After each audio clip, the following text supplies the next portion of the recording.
elected Representative Justin Jones if his voice is stripped from you. And I urge all of you to vote against expulsion.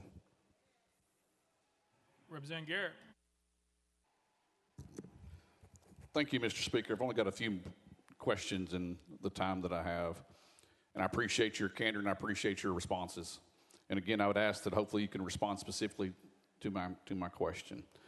You knew that Article 2, Section 12 of the Tennessee Constitution vested the House with the power to set its own rules, correct? Representative Jones. Thank you, Mr. Speaker. I cannot cite the specific provision in the state constitution, but I know that rules were passed in this chamber that the majority of colleagues on my side of the aisle did not agree to. Representative Garrett. And I understand that some folks voted against the rules that we passed here. That's your obligation to vote against them. But if you vote against them, does that mean that you don't have to follow them? Representative Jones. No, that's not what I'm saying, Representative Garrett, but I believe that this is the first time in Tennessee history that a rule violation is resulting in an expulsion hearing. This is the first time that a minor infraction of rules brings a member before this body to be expelled, because as I listed, every other measure of expulsion beginning in 1866 to 2016 were for acts that were criminal, unethical, not a rule violation. Representative Garrett. Today, I mentioned before that we've had several pieces of legislation that has traveled through the system.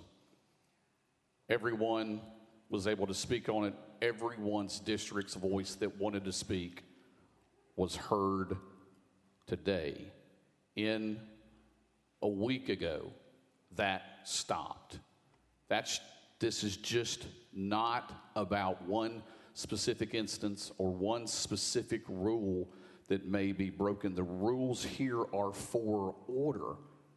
We owe that to the constituents that we represent across this state. And when it says to us, and I'll leave you with this, a couple more questions. With that, knowing that the House could not do business when you entered the well and you were gavelled out of order, and you continue to stay in the well, you placed a bullhorn out of your own jacket, as you said earlier. Those actions, the Speaker had no choice but to recess, because then the emotion in this place exploded. So with all of that conduct by you, by overtaking the well against the rules of this House that we are bound to do under Article 2, Section 12 of the Tennessee Constitution. That's the site that says we must have rules for this House so we can achieve what we achieved today by passed legislation today in an orderly fashion. I ask you this simple question. Were your actions last week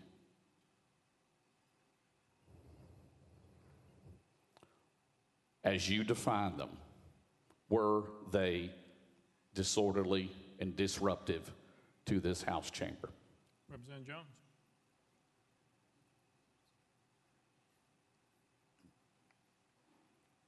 Thank you, Mr. Speaker. I had to take notes because I believe there's about 10 questions in Representative Garrett's comments. I want to begin with the first one, the first statement made. Today, every member was allowed to speak. Today, he had to make that clear that today every member was allowed to speak because the news is here today. But let's talk about yesterday. Let's talk about last week. He said that stopped last week. No, it stopped when Speaker Cameron Sexton was sworn in as House Speaker, that every voice was allowed to be heard. This happened when Cassida was here. And so for many years in this body, every member has been stopped from speaking by a supermajority that is drunk with power. He stated, you overtook the well trying to use language that harkens violence. No, we walked into the well. We walked together. Children, don't you get weary. We walked to the well. We didn't overtake anything. We did not use violence. We did not act in ways that were unlawful. We walked together peacefully and orderly to the well that many of us had been not afforded the opportunity to speak from. You said,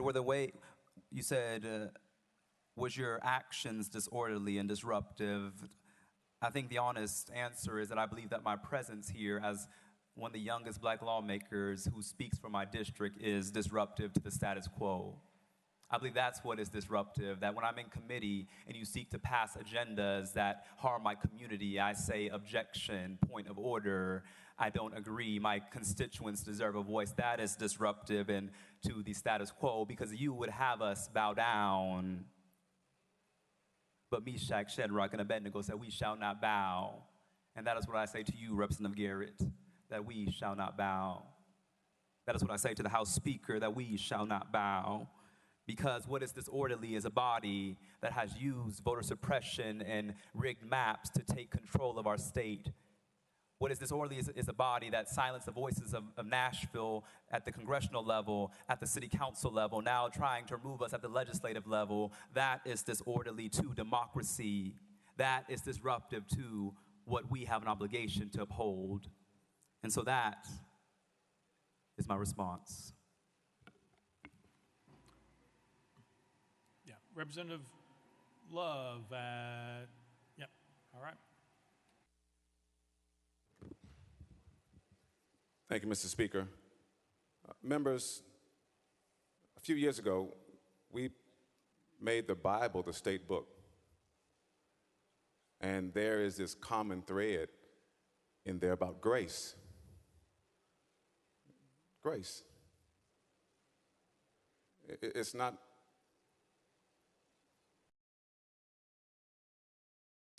easy to bestow grace. Martin Luther preached in 1522, said, God's grace received must be bestowed. So I'm asking you, just consider. I know it's difficult, I know it's hard, I know there are a lot of hurt feelings, but I'm asking you to consider the grand scheme of things, the future of our body, and not take this particular vote. And consider what my colleagues have said about representation and about those members who will not be able to have their voices heard in this chamber. Thank you for hearing me and considering what I've suggested. Thank you. Representative Also.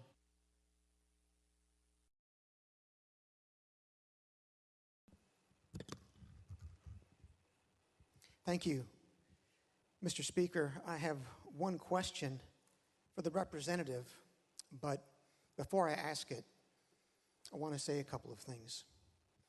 First, the representative's address was a compelling, eloquent statement of why he needs to be expelled. In fact, when you listen to it carefully and closely, it's clear that he wants to be expelled. That's why he refers to all of you as a dishonorable house. We all saw the video of what he did. He and two other representatives effectively conducted a mutiny on March the 30th of 2023 in this very chamber.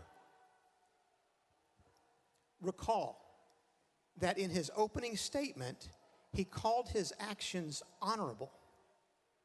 What that means, ladies and gentlemen, is that the gentleman shows no remorse. He does not even recognize that what he did was wrong.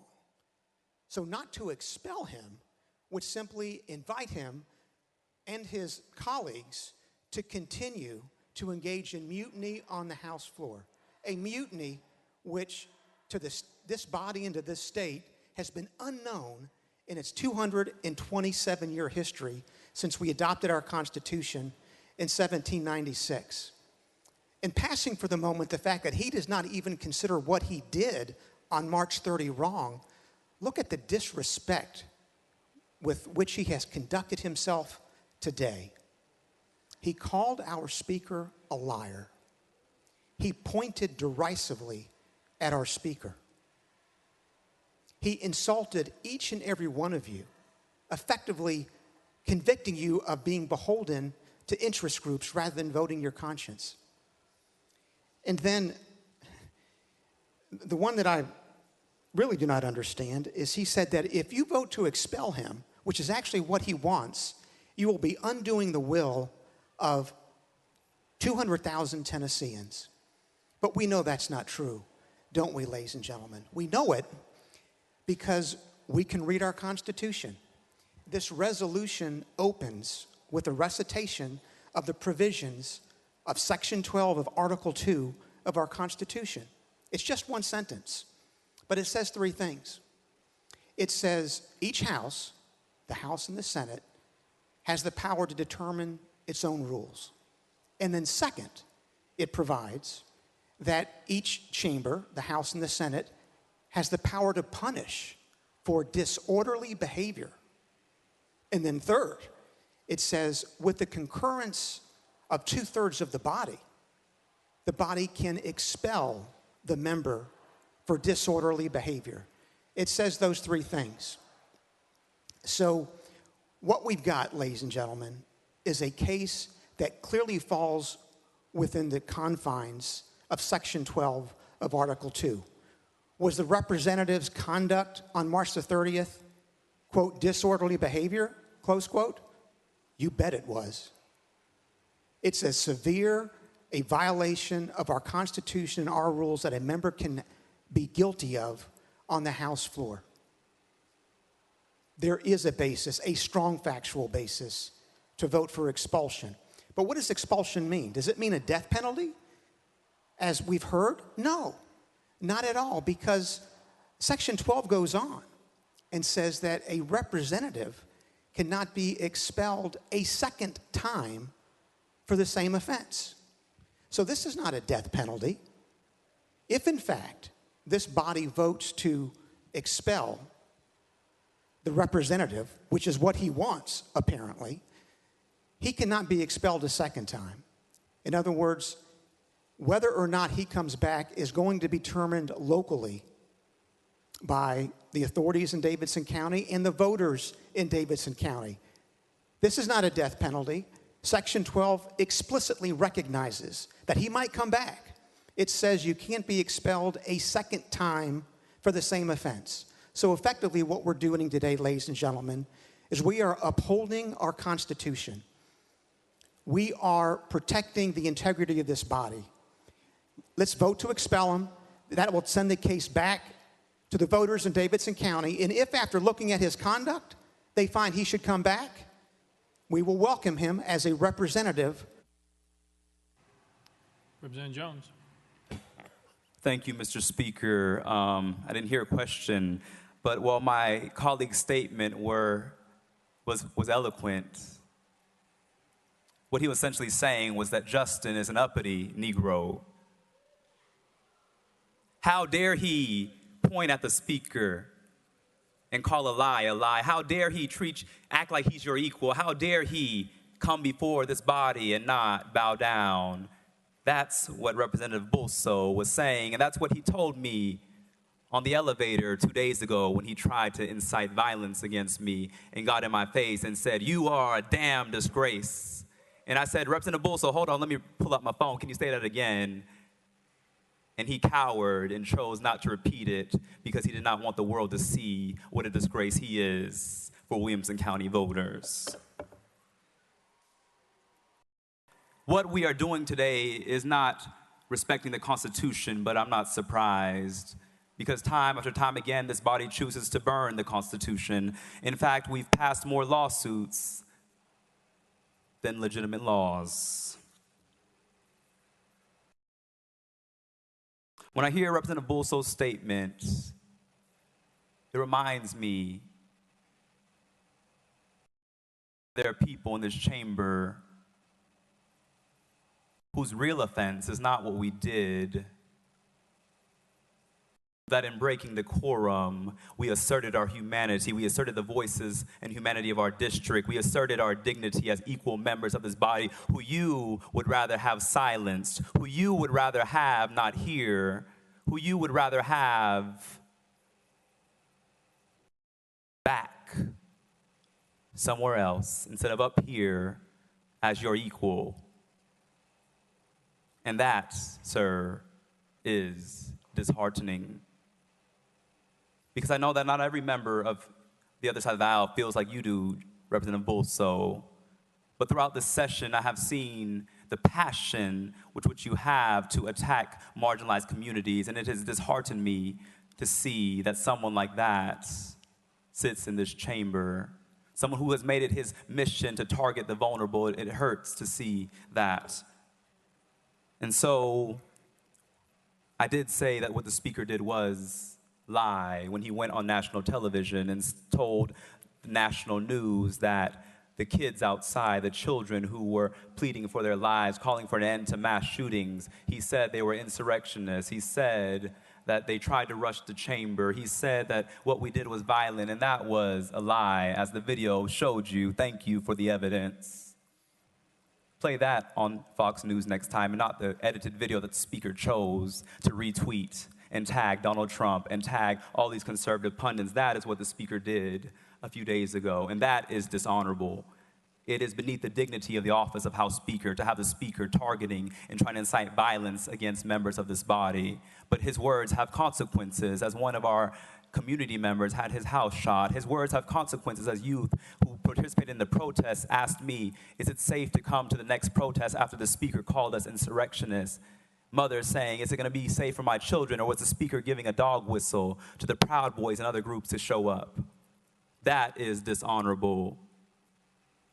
And like I said before, I pray for an apology. Because, Representative Bolso, I will apologize when the speaker and you all apologize to the families at Covenant, when you apologize to the families from the Waffle House, when you apologize to those many countless victims to gun violence because of your reckless gun laws, because of your reckless laws that proliferate weapons of war in our communities. When you apologize, then I will apologize. To Representative Bolso's point, I broke a rule. I did acknowledge that. But what I did not break was my oath that said that I will dissent from and protest against any legislation that is injurious to the people. What I did not break was my promise to the people of District 2 that I would fight for them no matter the consequences. What I did not break was my oath to future generations that says that when I see something that is wrong, that is unjust, that is unfair, I will find a way to get in the way and to get in good trouble, necessary trouble. So thank you for your question. Representative Towns.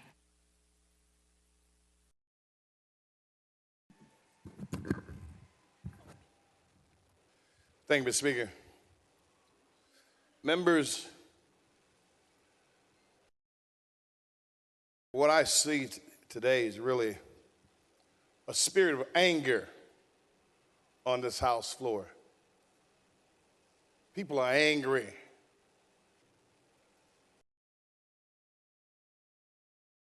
Either justified or unjustified. There's a spirit of anger walking among the members, the brotherhood, the fraternity, the sorority in this Tennessee chamber. There should not be a spirit of anger. There's an old saying that goes that to whom the gods will destroy, they must first make angry. When they're about us, we lose our heads. We're fighting in a war, or we're fighting for something. When we lose our heads and become angry, we do dangerous things to each other. And the body of politics, the body of the Tennessee Chamber, we're doing dangerous things, attempting to do dangerous things, dastardly things, unwilling things, bad things to each other. The brotherhood, the sisterhood, that is not good. Each of you know you live long enough to know that democracy is messy sometimes. Democracy is messy. Go all the way back to the founder of the country. Deal with the women's movement, the right to vote. Deal with the civil rights movement. Democracy is messy, and it always will be messy to get something out of it. You're trying to get to the pearls of wisdom, the pearls, the gold, the diamonds. But it's a messy process. It's not pretty all the time. It's never been pretty all the time. Any of you all that understand and know history, it's always a little messy. But we perfected some things in this country that allow us to make change and evolve and do good. Right now, we're not doing good because under these circumstances that happen to our fellow members, we're trying to crucify them. When there were other measures that could be taken. There are other measures that could be taken that could have driven the point home as it relates to what we want to see, decorum and order. Other things could have been taken. But we opted out because we're angry to seek the nuclear option. When you drop a nuclear bomb, you destroy everything. You never use a sledgehammer to kill a gnat with. We are dropping the nuclear option on one of our fellow members. Now, ladies and gentlemen, that dog bites twice. Comes back to bite you in your butt too.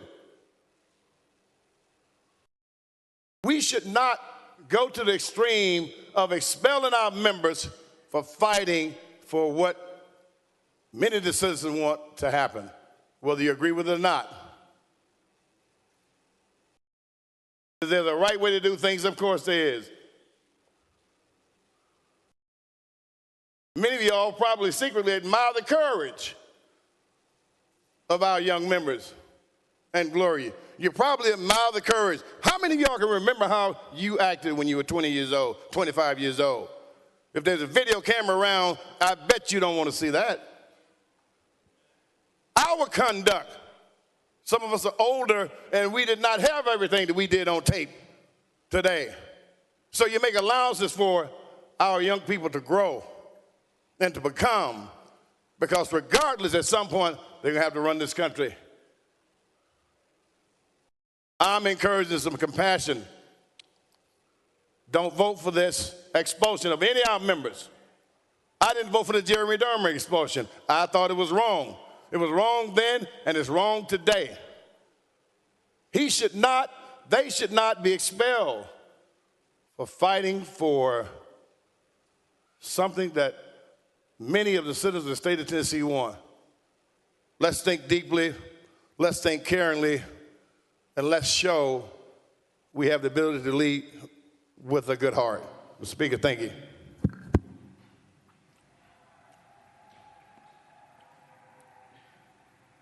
Representative Farmer.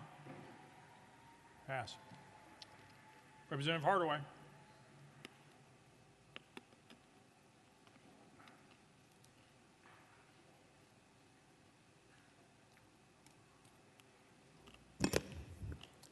Thank you, Speaker. Colleagues, I've thought long and hard what I needed to say to y'all. It's simple. We all need more black Jesus. That guy with the woolly hair and the bronze feet. Now that truth is what we base our lives on. So I'm not surprised that we're here. I'm disappointed and to a great extent, just disgusted. I was here when Kent Williams became Speaker. The chaos, the confusion, threats against his life, it all happened right here on this floor. And you know who led that? My Republican colleagues. Neither I nor any of my Democratic colleagues jumped up and demanded their resignations or demanded that they be hauled before the ethics committee, much less demand that they be expelled. And after he was elected speaker, listen to me, he had to have the Tennessee Highway Patrol to escort him from his desk to the speaker's podium. Speaker, you were here. If you weren't here, you need to listen to this because it's scary. It is scary. I watched how men and women went from gentlemen and gentle ladies into monsters. It was the worst possible scene that I have ever seen and that you could ever imagine on the floor of the House. But let's talk about why we're here. We're here because 3 9-year-olds and 3 adults were murdered at school, which should be one of the safest places that you could be in your life.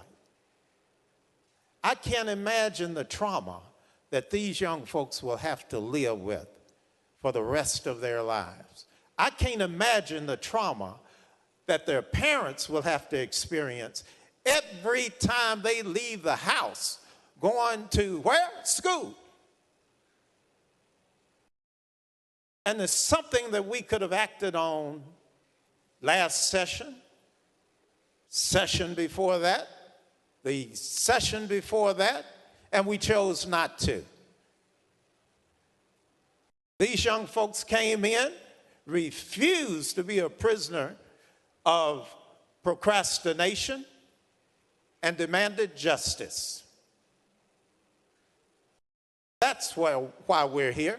They demanded justice for those children and justice for those hundreds of children who have died across Tennessee over the years.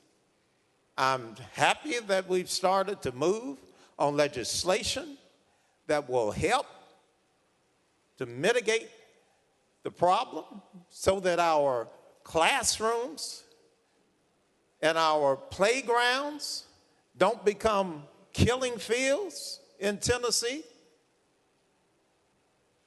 I'm grateful for the work that we've done. But I tell you, young, gifted, intelligent, and black, I'm proud of him.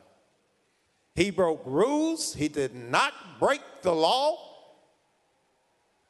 This is, in spite of what my colleague said, this is the death penalty, because if he's expelled, he will no longer be a part of this process. So I urge you, do the right thing. Vote like you were voting for your seatmate.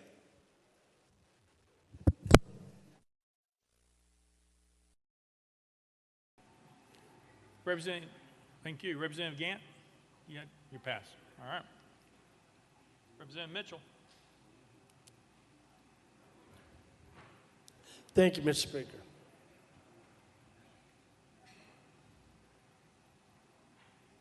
We're setting a precedent today that a lot of you in here, including myself, you better think long and hard about it.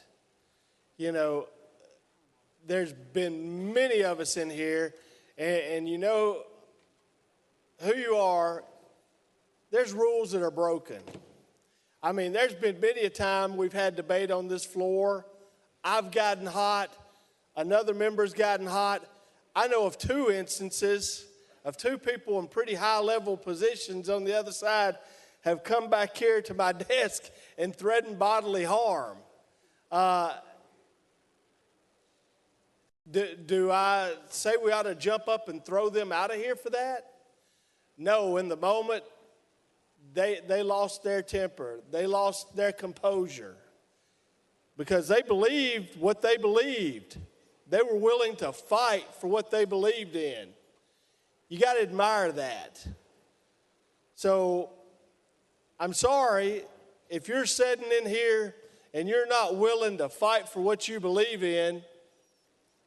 I understand you've got to be composed, but every now and then you're going to lose it. Even the best of us are going to lose it. But today, you set this precedent that you're going to throw him out of here for breaking a rule. I've said it before and I've said it again. I've had some people sit beside me on this House floor. I've had to look up the aisle at a former speaker that there's not a jail cell that he doesn't deserve to be in, and have to sit here and look at that. And I didn't hear a peep out of anybody saying we ought to toss him out of here. And everybody knew it wasn't a rule he broke. There wasn't a felony he didn't see, he didn't want to break. But not a soul said a thing about it. We all just, we'll let the process work itself out.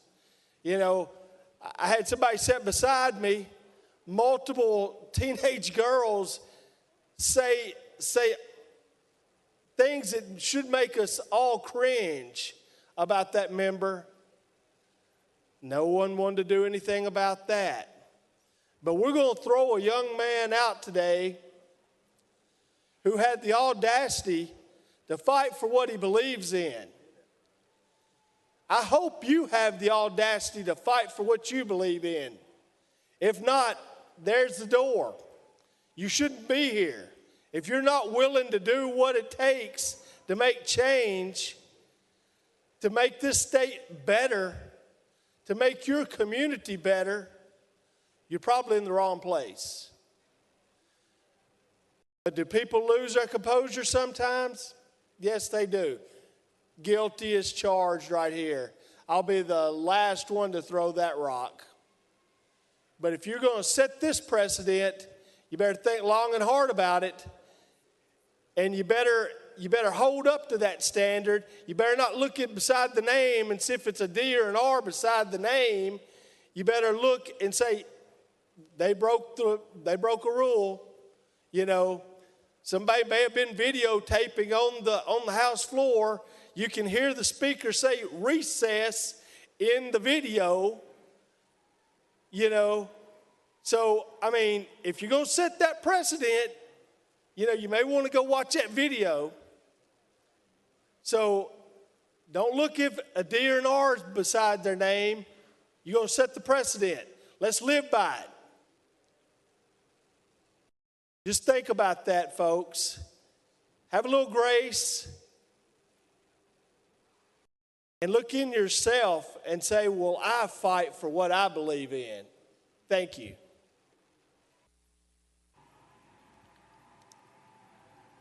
Representative Kumar. Thank you, Mr. Speaker. Members, I feel very disappointed. I've been excited about democracy. I've been excited since I got elected to this House, and this is terrible. And really, it's just disappointment is what comes to mind. Representative Jones, you've had a difficult time. You look at everything through the lens of race. Those are your experiences, and that's perfectly understandable. But sincerely, after becoming elected, you should be celebrating.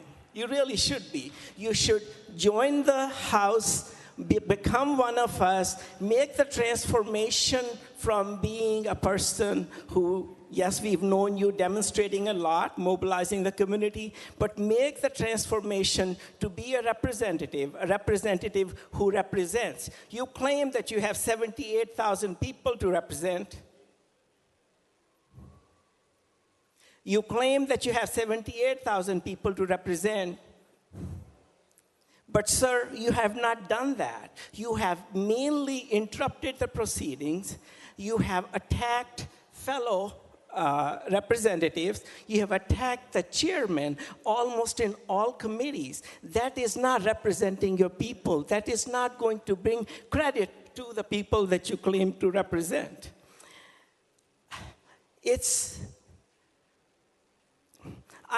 I'm an immigrant, everybody knows. I have been in this country for 53 years.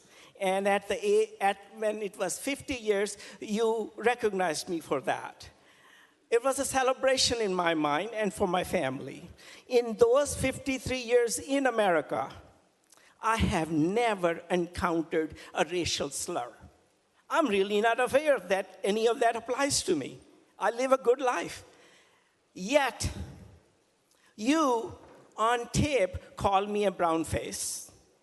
Yes, sir, it's on tape. It's on tape, okay? You can't deny that. Wow, I said it's on tape, okay? You called me that. After the committee meeting on that same day, you walked up to me. You had no business coming up to me. You were sitting a row or two ahead of me. You shoved your finger in my face and said, Kumar, they will never accept you. You said it twice, and you were so intimidating that the sergeant at arms, without my invitation, came and intervened between us. Sir, that is very disappointing. You did that. I was there. Hang on, Chairman Clemens, you have a question? Point of order, Mr. Speaker. Thank you very much. He's talking about things that aren't the subject of the resolution.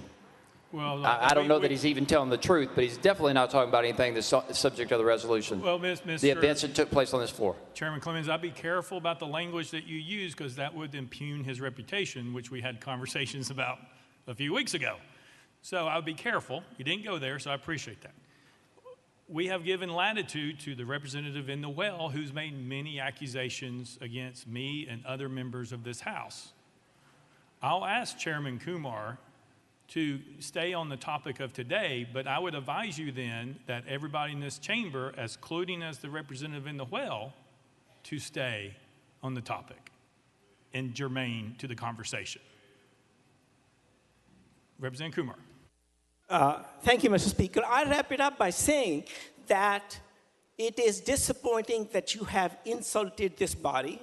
You have insulted your colleagues. You have insulted the House of Representatives in the state of Tennessee. You have insulted our Speaker. You have personally insulted me. And part of that is on tape, sir. I implore you that let us take it from here, whether you are expelled or not, but please, come on. You are a talented young man. You have a lot to offer, but offer it in a way that people are accepting of your ideas. Join the society where you celebrate your achievements. I wish you all the best. Thank you, Mr. Speaker. Thank you. Representative Jones. Thank you so much, Mr. Speaker. And there's a lot to unpack there, Representative Kumar. I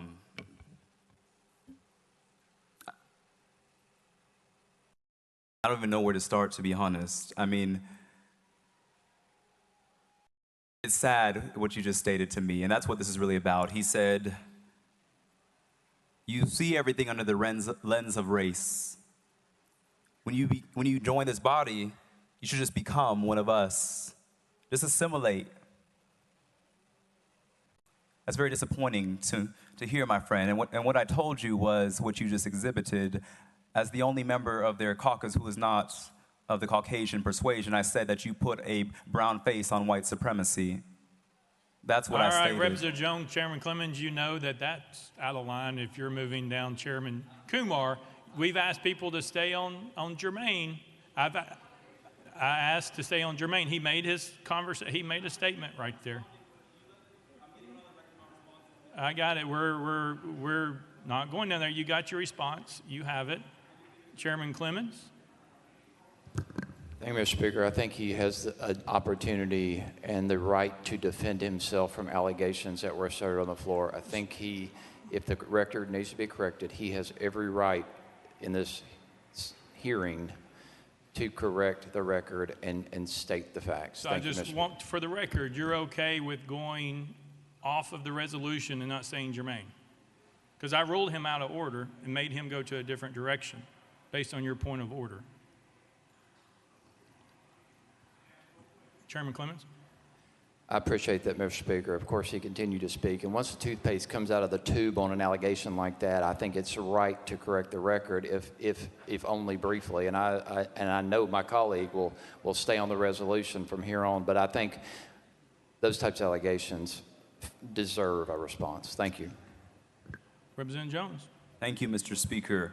And continuing in response to Representative Kumar's egregious statements, he stated that he has never heard a racial slur. I heard one in this body not too long ago when Representative Sherrill recommended that we should bring back lynching in this body. So I'll move on. The statement and recommendation of Representative Kumar was that I would not be up for expulsion if I just assimilated, if I just conformed, if I just confined myself, as he has done, to be accepted by this body. He said that you attack chairman. Let's unpack that. Me asserting the voice of my district is what he is referring to. Me ensuring that the rules are followed in committee and raising points of order and points of parliamentary inquiry when the chairman acts against the rules is what he is talking about. Me asserting the voice of the 78,000 people of District 52 to him is an attack. To me is upholding my responsibility as a legislator. And so no, I did not come in this body expecting to be accepted by this side of the aisle. I came here to serve the people of District 52 and to do good work and to force conversations that we have to have in this body. Because so many times I sit in these committees and the bill he's talking about, we try to censor conversations. He was talking about a bill where we were censoring conversations on race, censoring what kids can learn in school because it makes people uncomfortable to talk about Black history. And he expected me to be censored as a equally elected representative to not talk about the history of racism in America when he made those egregious statements in Government Operations Committee. He expected me to sit there and conform and accept things because that is the only reason that he's been accepted by these members here. But I don't want acceptance from you. I want acceptance from the people of my district. I don't want approval from you. I want approval from the people of my district. Because I'm not here to make friends, I'm here to make a change for my community. Representative Powell. Thank you, Mr. Speaker. Colleagues, Representative Jones represents the 52nd District, and I represent the 53rd District. So our districts touch. We represent a lot of the same communities. We represent a lot of the same polling locations. And the voters of his district knew and know the type of person that Justin Jones is. Representative, you never hid the fact from the voters of your district that you're an activist, that you have been arrested. You never hid that. They knew that. Is that correct? Representative Jones. That's correct. In fact, Chairman Faison recently said, wasn't your slogan from the jailhouse to the State House when he introduced me to a member of Congress who was visiting a couple weeks ago? I never hid who I was and talked about the history and necessity for good trouble in this body. Representative Powell. Members, I was with Representative Jones the day he was elected. I was at the polling location with him. I helped him pick up signs, his signs, after the polls closed. I was there when the vote tally sheet was put up on the wall that showed that he had won his election. The people of Tennessee, each one of us, we represent different districts and different communities. We bring our experiences up here. That is what's wonderful about a representative democracy. And the people of District 52 knew and they know who Representative Jones is. And I have all the confidence in the world that they believe his message and everything that he's done to fight for his community. Members, I said this, and I'll say it again. I was in a third grade class the day of the shooting, reading down the street from this school to my son's class, full of third graders. When that shooting occurred, I was concerned that that might be my child's school. I didn't know.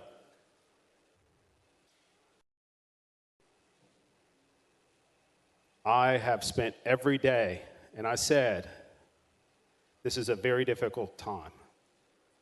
But members, I don't know why we are here today debating Justin Jones breaking the House rules. And yes, he voted against the House rules. I voted against the House rules. I had concerns about limiting debate and cutting off debate would cause issues, and it has caused issues amongst this body.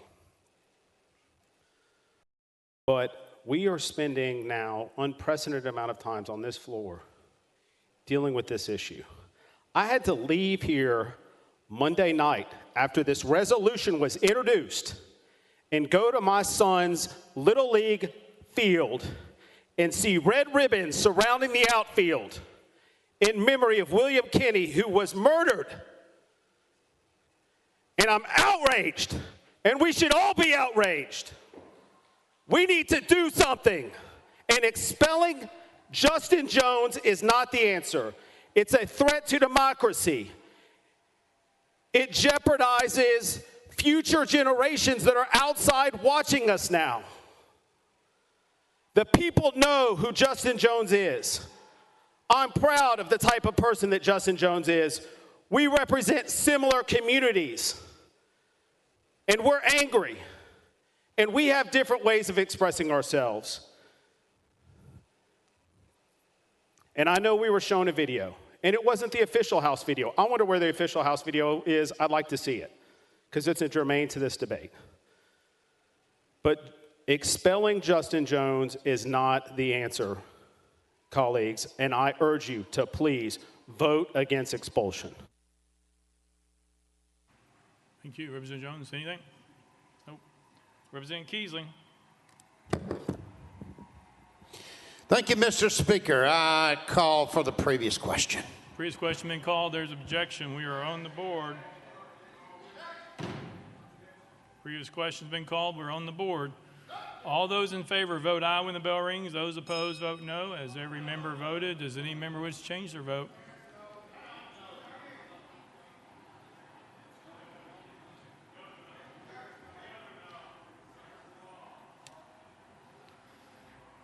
Mr. Clerk, take the vote. Aye, 73, 24 nays. Previous question prevails. We are voting on House Resolution. Oh, I'm sorry, yeah. Representative Jones, I'm sorry, you get 5 minutes to close.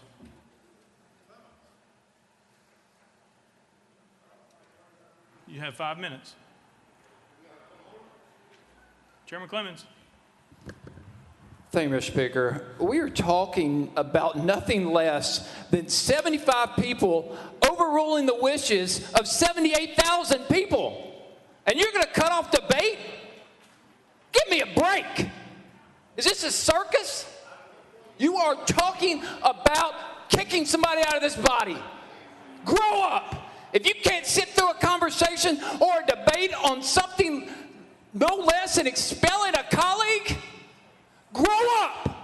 Get out of here. You don't belong here. You want to call the question? I am humiliated. I'm embarrassed. Look at the rules of procedure, the ethic rules. The purpose of this is to hold the respect and confidence of the people Representatives should avoid conduct that even appears to violate the trust the people have placed in them. What are we doing? Calm the question.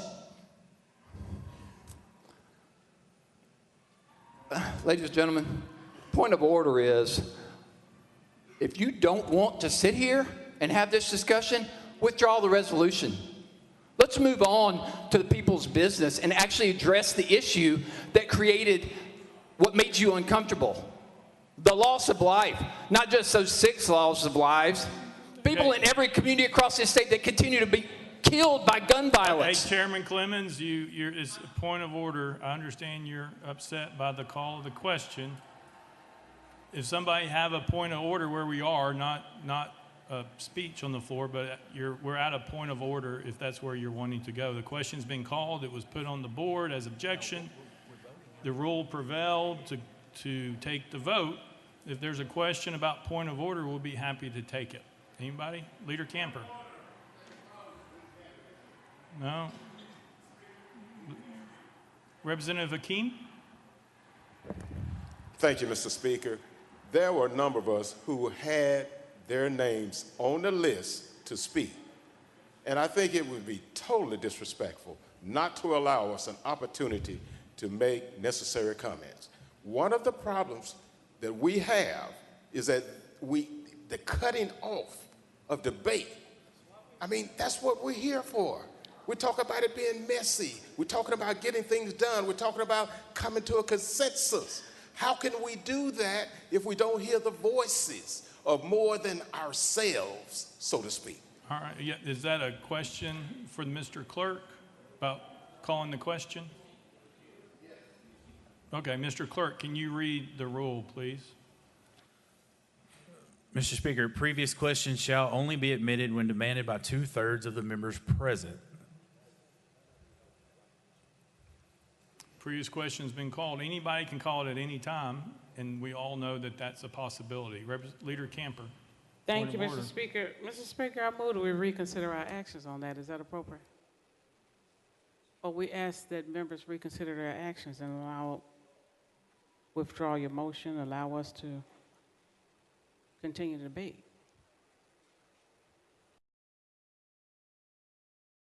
Hang on one second.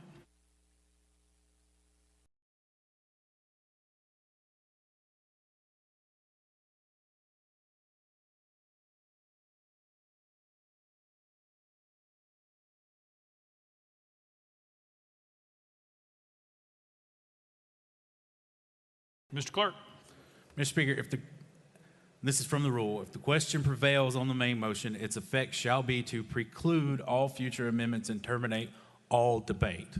So if previous question prevails, we're voting on the legislation. The previous question has prevailed, so therefore we move to vote. That cuts off all motions is that correct, Mr. Clerk? Mr. Speaker, that's correct. Yeah, Representative Jones still has his 5 minutes. Point of order, Representative Hardaway? Representative Hardaway. Thank you, Speaker. And would a reconsideration be proper at this time? Mr. Clerk. Mr. Speaker, no, it would not, as previous questions prevailed by 2/3 of the members present. Representative Hardaway. Mr. Clerk. The only right that does not cut off is the right of the proponent to close. And as the motion that was made earlier in the rule suspension, the representative in the well will have 5 minutes to close, even though previous question prevailed. Representative Hardaway. Thank you, Speaker. It's just in my mind, and I don't know whether the clerk is quoting our rules or Robert's rules, but we have a motion that can't be reconsidered.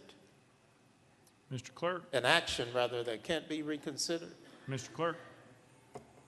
Mr. Speaker, the only opportunity to even be recognized once previous question has prevailed is as you have for a point of order or a parliamentary inquiry. So there's no opportunity to present a motion to reconsider. Representative Hardaway.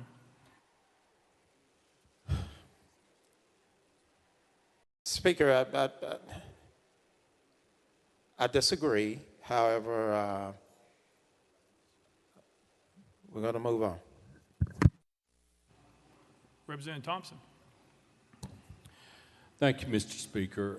Is it possible, or is there a rule that we have to vote on each member one at a time versus waiting to the end of these hearings and vote one for all three after that time, or is that a rule, or is that at the Speaker's discretion? Mr. Clerk. Mr. Speaker, these are being taken up one at a time. The only resolution before the body right now is House Resolution 65, so that's the only one of the three resolutions that the body will now be voting on. Any further point of orders? All right, we are voting. Oh, 5 minutes. I keep forgetting. My bad. My bad. I got it. My apologies. Representative Jones. Thank you, Mr. Speaker.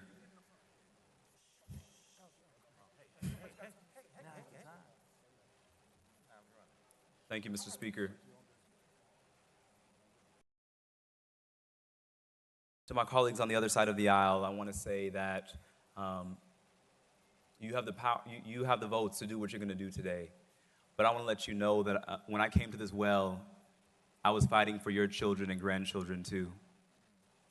That to those who here will cast a vote for expulsion, I was fighting for your children too, to live free from the terror of school shootings and mass shootings.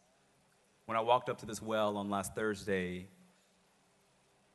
was thinking about the thousands of students who were outside demanding that we do something. In fact, many of their signs said, do something, do something, do something. That was their only ask of us, is to respond to their grief, to respond to a traumatized community.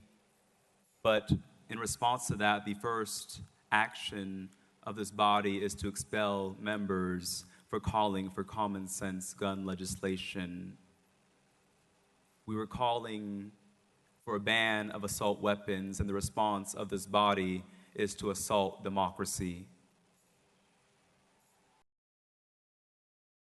This is a historic day for Tennessee, but it may mark a very dark day for Tennessee, because it will signal to the nation that there is no democracy in this state. It will signal to the nation that if it can happen here in Tennessee, it's coming to your state next. And that is why the nation is watching us, what we do here. My prayer to you is that even if you expel me, that you still act to address the crisis of mass shootings. Because if I'm expelled from here, I'll be back out there with the people every week demanding that you act. If you expel me, I'll continue to show up because this issue is too important. I talked to too many students and mothers in tears this week who said, thank you for doing something. And so if you expel me, recognize that it's not just about expelling me, but it's about expelling the people.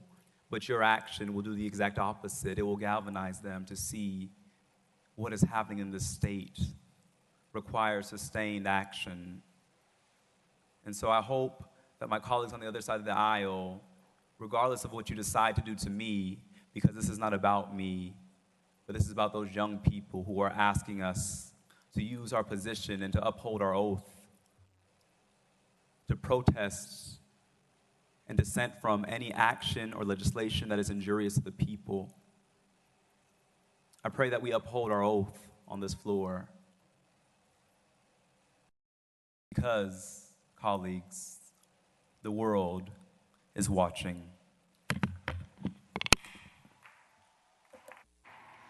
All right, we are voting on House Resolution 65.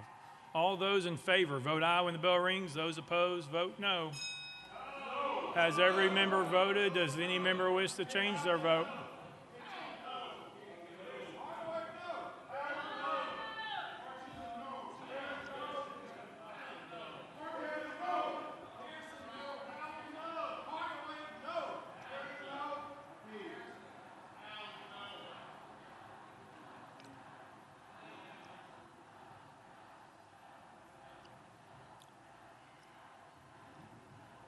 Mr. Clerk, take the vote.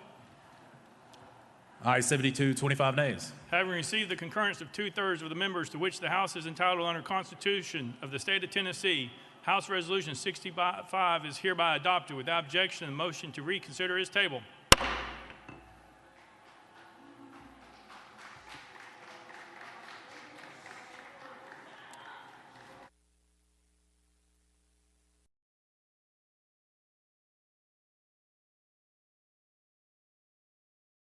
Pursuant to Article 2, Section 12 of the Constitution of the State of Tennessee, I hereby declare Representative Justin Jones of the 57th Representative District expelled from the House of Representatives of the 113th Assembly of the State of Tennessee.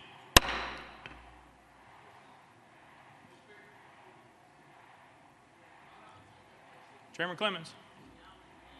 Thank you, Mr. Speaker. I move to adjourn the House of Representatives.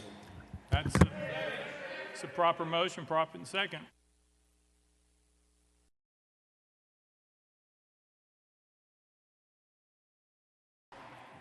Would you like to us adjourn for 2 years, or would you like to have a date at some point in the future to come back? Chairman Clemens. Mr. Speaker, I move to adjourn this body until Monday, 5 p.m. It's proper motion, proper second. It's non-debatable. We are voting on the motion to adjourn until Monday at 5 p.m. We're on the board. All those in favor vote aye. All those opposed vote no.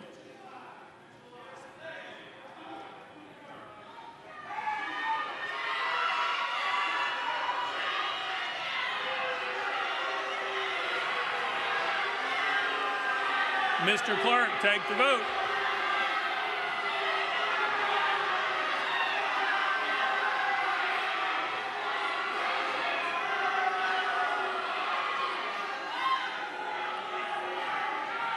Mr. Clerk, take the vote. Ayes 23, 73 nays. Motion is denied. Members in the gallery, that is disruptive behavior.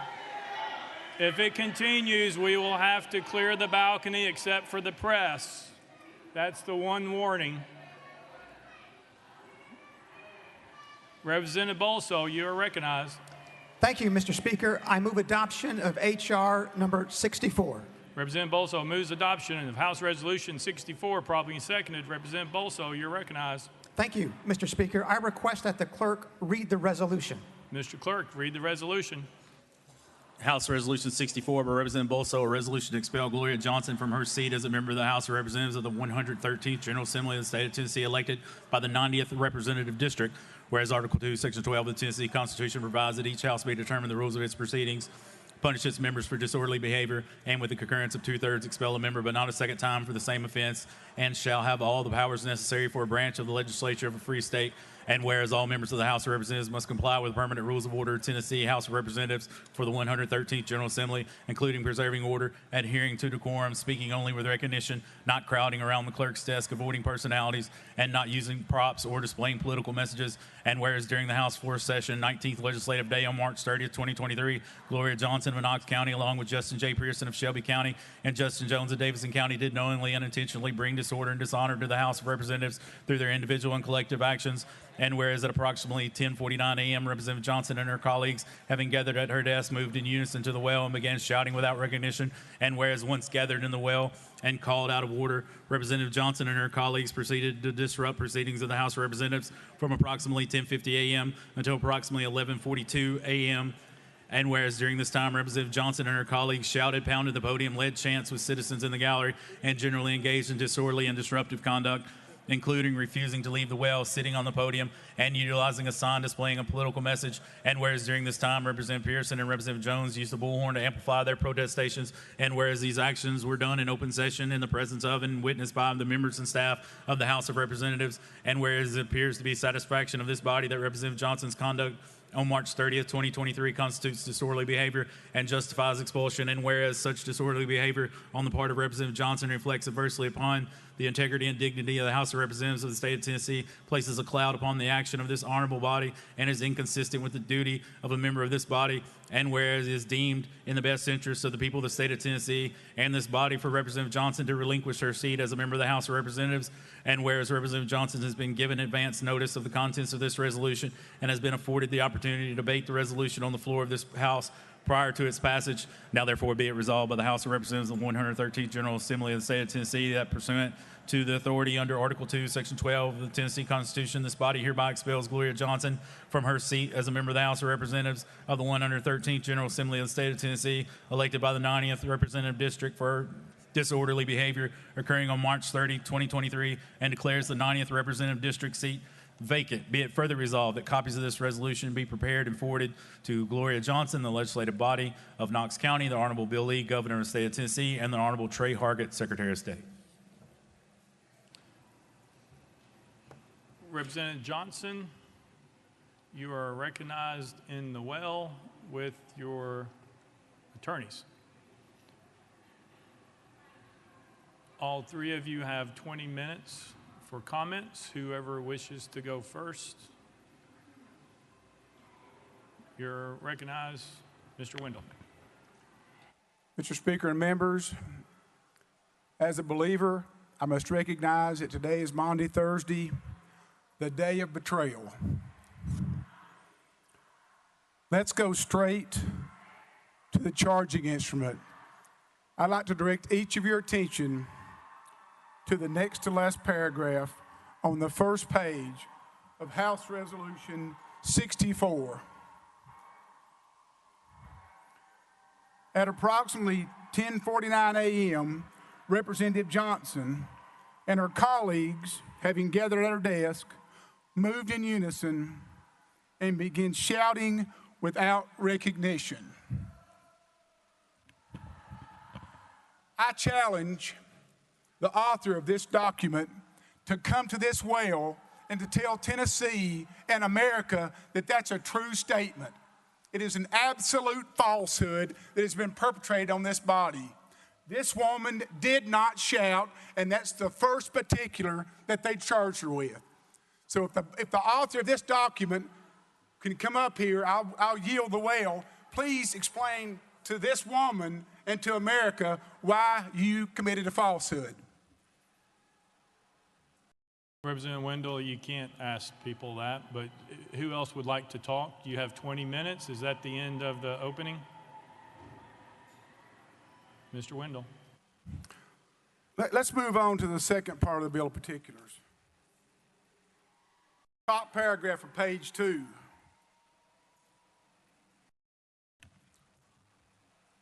Whereas during this time, Representative Johnson and her colleagues shouted. Again, a false statement for the second time, the second allegation, and both are false.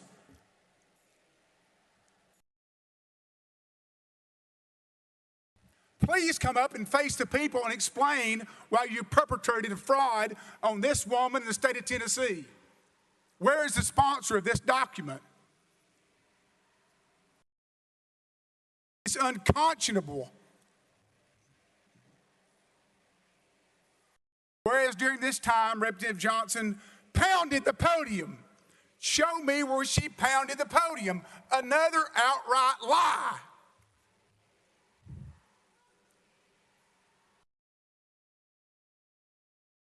Somebody contradict me in this body.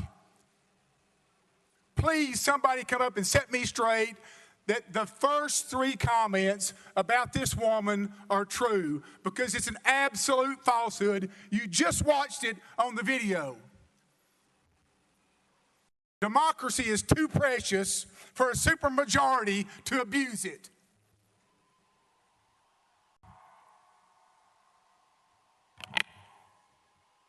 Whereas during this time, Representative Johnson generally engaged in disorderly and disruptive conduct, including refusing to leave the well, sitting on the podium, and utilizing a sign displaying a political message. This is in the conjunctive.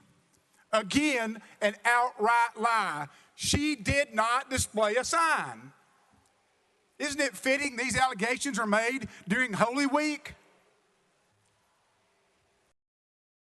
The author of this document should apologize not to her, but to the state of Tennessee.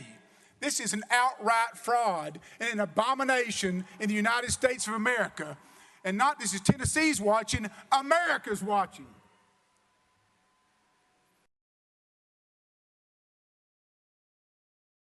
And I'll yield the podium anytime any member of this chamber wants to come up and defend this heinous action.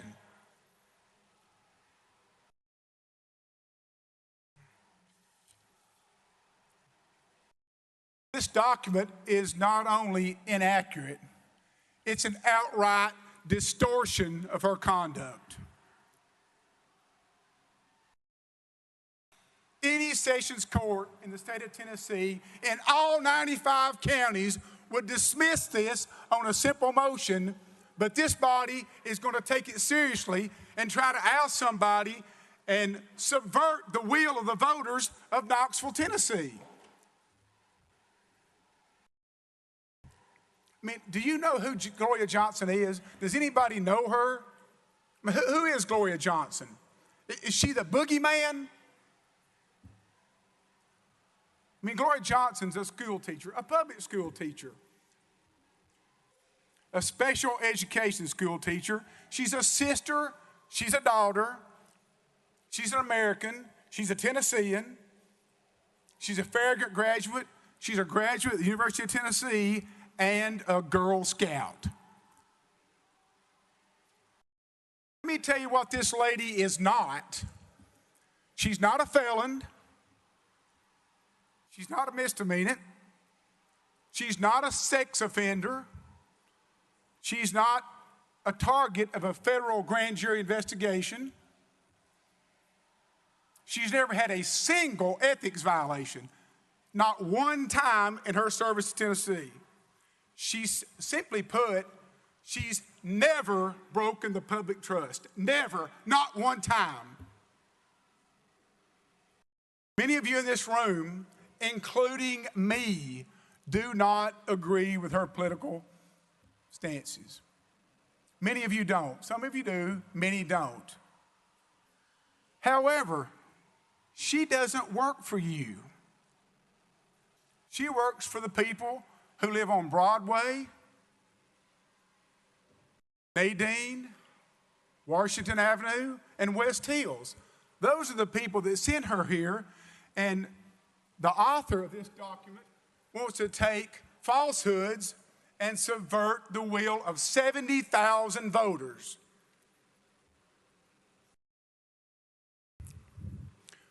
I'm sure most of you are going to be surprised that you vote with this woman 80% of the time. 80% of the time, the members of this body vote exactly the way she votes.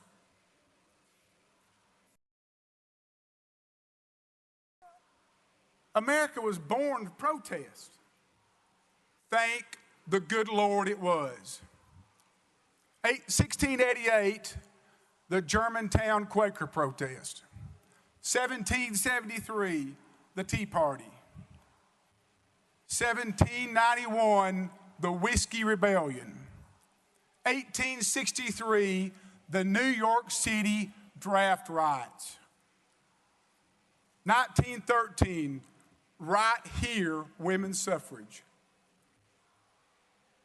1963, March on D.C. 1969, protest against the Vietnam War. 1970, Kent State. 1973, the March for Life. 2009, the Tea Party protest. And 2011, Occupy Wall Street. I submit to this body that this document is absolute fraud. And whoever votes for it is going to perpetrate a fraud on America. This is democracy at stake. Please be aware. Thank you.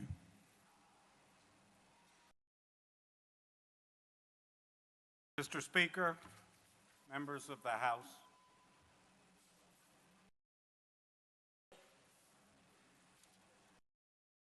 the proposal before you represents a dangerous turn entirely without precedent in the history of our great state. You just heard the charging document against Representative Johnson contains statements that are just not true.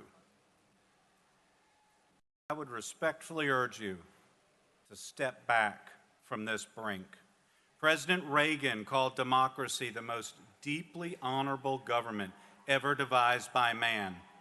Each of you is here because you convinced your people, voter by voter, that you are best suited to be the guardians of their hopes and dreams. The same is true for the people who elected Representative Johnson and the other representatives for whom expulsion motions have been filed. You each know personally how hard it is to get elected, how seriously our best citizens take that process, how important it is that the people's will expressed in lawful elections be carried out. If anything, you know that our Tennessee Constitution protects the people's will, enforces democracy even more than its national counterpart. What has been proposed today is nothing less than the cancellation of the studied decisions of thousands of Tennessee voters. The charge today, the only charge, is that Representative Johnson and the other members violated the House rules. I, like you, have lived by those rules. Now, today I've heard what happened called a mutiny. Give me a break. Any of you that have served in this body more than a handful of months knows that when tempers are high, rules are bent, rules are broken. I have personally been in this chamber when on multiple occasions members came to blows, when members took videos improperly in violation of the rules. I have been here when members were locked in the chamber, when the Speaker had to gavel down members who were directly against the rules, engaging in personal insults. I have been in this chamber when a member was so fearful he had to be guarded by a group of state troopers. In none of these situations did anyone ever even suggest that because the rules had been violated, there should be a significant sanction for a member. No, they just returned the chamber to calm and the chamber got back onto its business. Certainly no one ever suggested the ultimate sanction that you are proposing today. Often, these sorts of things I described happen, as here, when the body is confronting highly charged, critical issues. For Tennesseans, the Covenant School shooting is not just a national tragedy, it's a personal issue. For us in Nashville, we know these people, we know the victims or their teachers or their friends. Representative Johnson's a teacher. As many of you know, she spends an enormous amount of time counseling and working with teachers here in Nashville and elsewhere. For her, the events at the school were a crushing personal tragedy, a huge burden. We saw a tape today as represents the complete lack of due process in this particular proceeding. We've never gotten a straight answer about who took that tape that we were provided. But what did it show? It showed some members came to a well almost immediately. I hear after 5 seconds a recess was called. The members came to the well. Representative Johnson stood here, did not shout, as is stated, did not pound at the table, and after a short period of time engaged in a discussion with leadership and then peaceably left the chamber. Nobody was hurt. Nobody was threatened. This is the sort of situation that has often occurred on the floor of this House, and no one has ever suggested these grave sanctions. Expulsion under these circumstances, as all of you know, would have no precedent in Tennessee or elsewhere.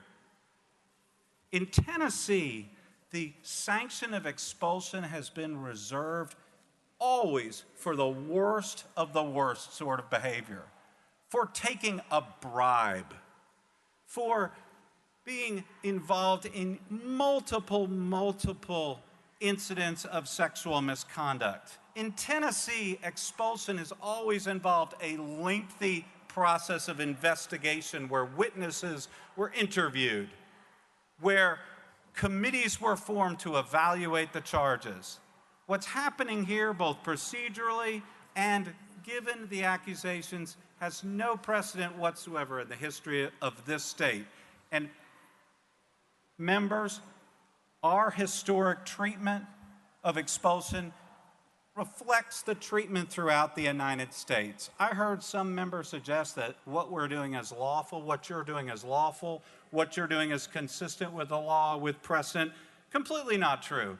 In 2020, the Idaho House expelled a member. What for? For conspiring to defraud the U.S. government after conviction. In 2018, an Arizona representative was expelled for engaging in a pattern of sexual harassment over many years. In New York, assemblymen have been expelled when they were convicted of felonies like wire fraud, mail fraud. In Massachusetts, a representative in 2014 was expelled after being convicted of assaulting a woman who declined to have sexual relations with him. These are the sorts of grave and criminal activities that have resulted in this sort of extraordinary sanction. I haven't heard anybody on this floor cite a single example of somebody being expelled from a legislative body based on these sort of flimsy charges. This is not just unprecedented in the state of Tennessee, it has no precedent in the United States of America. You can read the proposed resolution. The behavior at issue is that Representative Johnson was standing in the well trying to process with the citizens of this state a horrific attack on a school just down the road. That's what she's accused of doing. Step back for a moment. Can anybody seriously suggest that expulsion from this body is an appropriate sanction for that activity? Members, I'd urge you to pause. This proposal has come very precipitously. In contrast to past expulsions, organized by speakers of both parties, there's been no organized investigation. No committee has been formed. No testimony has been taken. Apparently, nobody even bothered to proofread the charging document to see whether it applied to each particular individual. The press accounts that have been the basis for most persons' understanding of what happened have at times painted an accurate and incomplete picture. They should not be the basis for action by this body. Decisions of this extraordinary gravity should be made, if at all, after a thoughtful investigation and evaluation. Proceeding now without such an investigation is totally unnecessary and completely out of odds with the normal functioning of this body. Tennesseans from Cordell Hull to Fred Thompson to Diane Nash have so often led the fight to protect the rule of law and enforce and protect our freedoms. Make no mistake, expulsion under these circumstances for each individual proposed to be expelled is a grave departure from this tradition. It will damage this body. It will damage the reputation of the Tennessee legislature. Many of you are fully aware that citizens of both parties are shocked at what is occurring today. These accused members have committed no crime, no act of moral turpitude. Their actions bear no relationship to the sort of actions for which expulsion has traditionally been used. You all took a pledge this morning. You pledged to uphold our form of government. You have pledged when you join this body to uphold the law. That means exercising the power granted to you by the people in a manner that makes sense, that's informed by the facts before you, and that doesn't just entirely depart from the law as it has always been applied. Voting to cancel 3 lawful elections, doing so without any meaningful investigation, is the opposite of upholding the law. This is the ultimate dangerous precedent, and it puts every member's seat at risk. A vote for expulsion under the present circumstances is a vote against due process.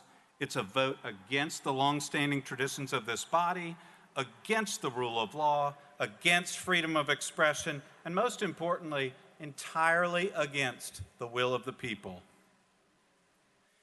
These votes will make our state the opposite of a city on the hill. Step back, reconsider. Don't add your support for this lawless, arbitrary, completely unprecedented action. I, Representative Wendell, and Representative Johnson will be available to answer any questions you may have. Thank you. Thank you, Mr. Stewart. Mr. Wendell, the rule to suspend was only Representative Johnson would be able to take questions. Your role was limited to just comments under when we suspended the rules.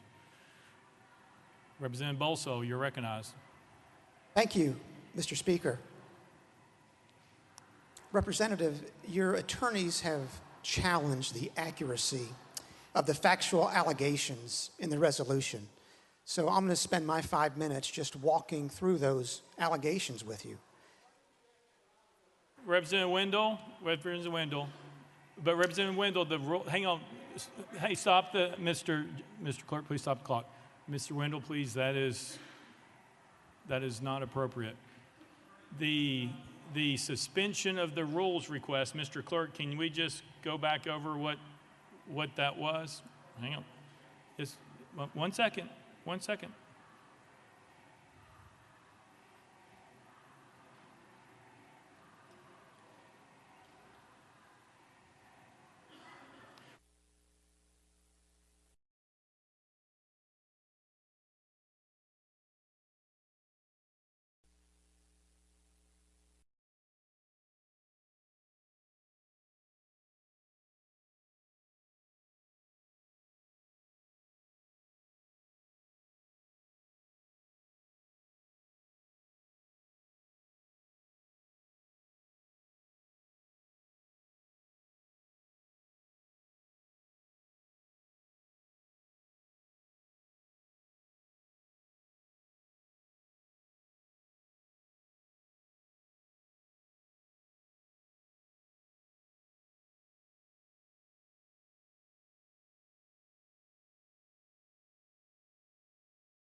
Mr. Clerk, read what the motion was.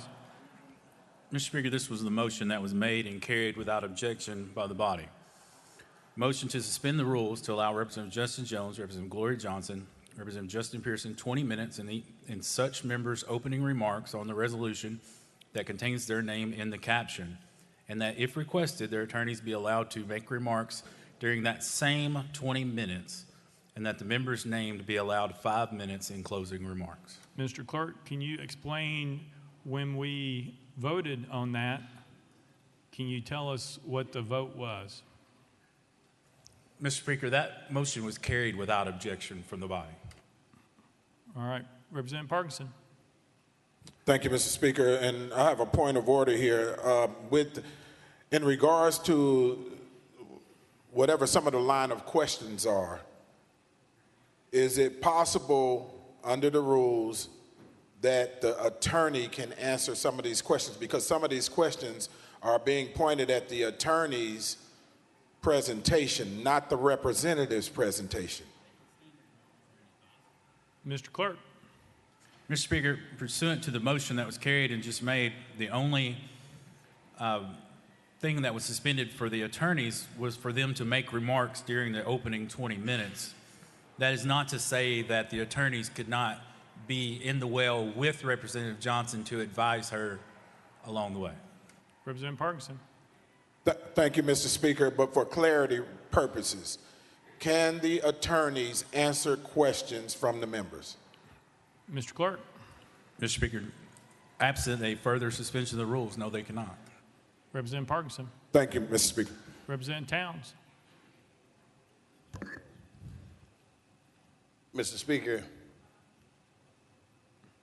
what I don't understand is that how do you have attorneys in the well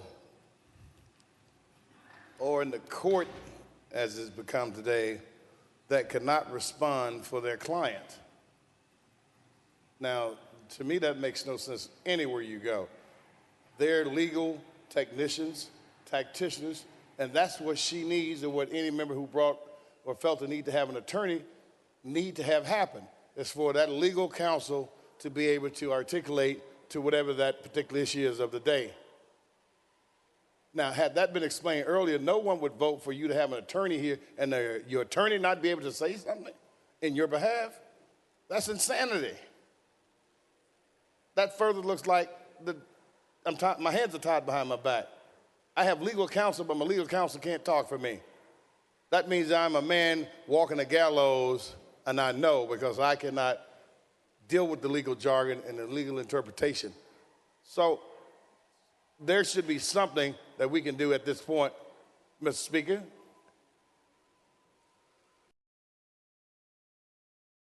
Representative Towns. Yes, sir. My question to you, Mr. Speaker, what is it that we can do at this point where a member, this member, her legal counsel can respond to questions?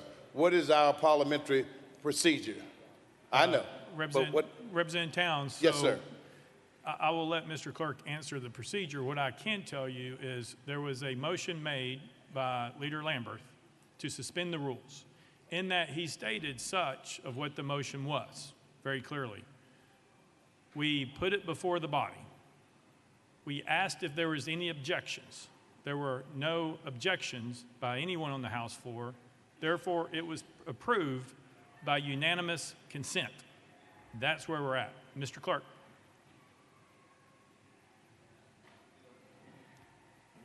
Mr. Speaker, this was done via a suspension of the rules because, as you know, members, those who are not members are not allowed to talk on the floor during those proceedings.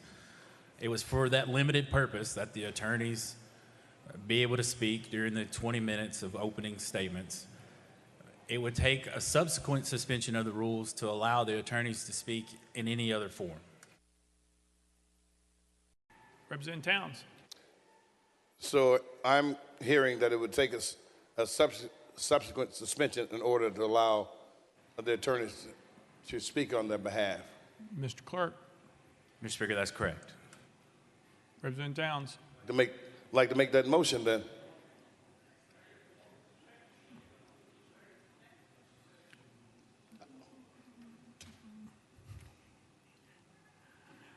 That would be a motion to suspend the rules to allow the attorneys to answer questions for Representative Johnson.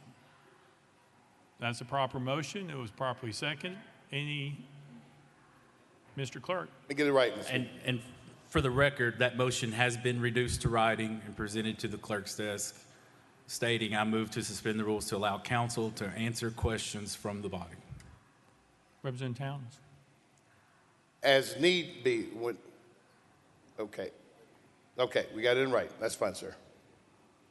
That's the motion from me, sir. All right.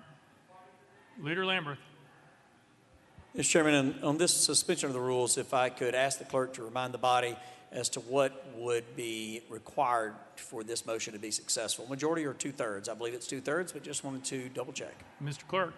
Mr. Speaker, it's 2/3 of those entitled, which is 66 votes. All right. Representative Bolso. On the motion. Thank you, Mr. Speaker. I rise to oppose the motion on two bases, one procedural, one substantive. First, procedurally, this motion is untimely. We began this process of dealing with these three resolutions with a motion to suspend the rules that was to apply to all three. Now we are in the middle of the process attempting to change the procedural rules that apply to our deliberations. That is inappropriate. Second, as a matter of substance, the party to the resolution is the representative from Knox County. It is appropriate for members to address questions to the party the way you would to a party in a civil proceeding, to a defendant. Lawyers are not allowed to testify on behalf of parties or on behalf of witnesses. What we are about to do is to ask the representative from Knox County questions. It would be highly inappropriate as a substantive matter to allow attorneys to respond to questions that the representative is obligated to respond to under our rules of procedure. For both of those reasons, Mr. Speaker, I oppose this motion. Representative Towns. Mr. Speaker, thank you. To my new representative on the House floor, this is not to be run like a courtroom. This is not a shop that adheres to the rules of the court. This is our body, and we can do those things. They've never been where we cannot make a motion in the middle of a situation or a scenario like this. If it were you there, I would do the same thing, because if she needs her legal counsel to share something as it relates to the law or something that's going to help her defense, should be allowed to do it. It's not taking the skin off anybody's back, but it's just giving her fair process and making the body admit or adhere to the integrity that it has had. So I still like for that motion to carry, sir. I really would. Representative Akeem. Thank you, Mr. Speaker. Earlier in this process, a film was shown, a clip, and had not been shared with our colleagues who were essentially on trial. And I mean, if we're going to have equity, if we're going to have fairness, I really question, I'm asking, were rules and guidelines shared with both parties before this process started? And it appears not, when that film was an example of that.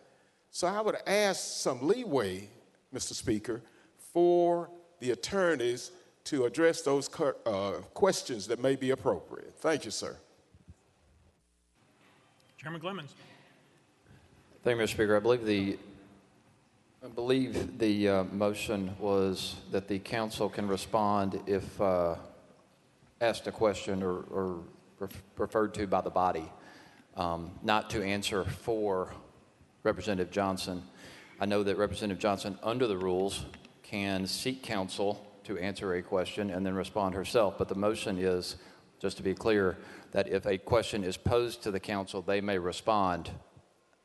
I just want to make sure we're clear about that.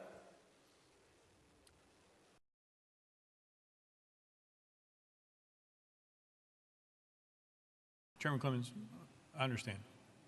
You ready to vote?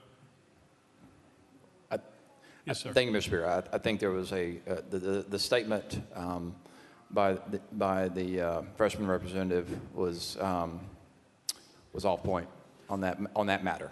Thank you. We'll take that under advisement. Any objection to calling the question? Seeing none, we're voting. All those in favor of the motion, vote aye when the bell rings. All those opposed, vote no.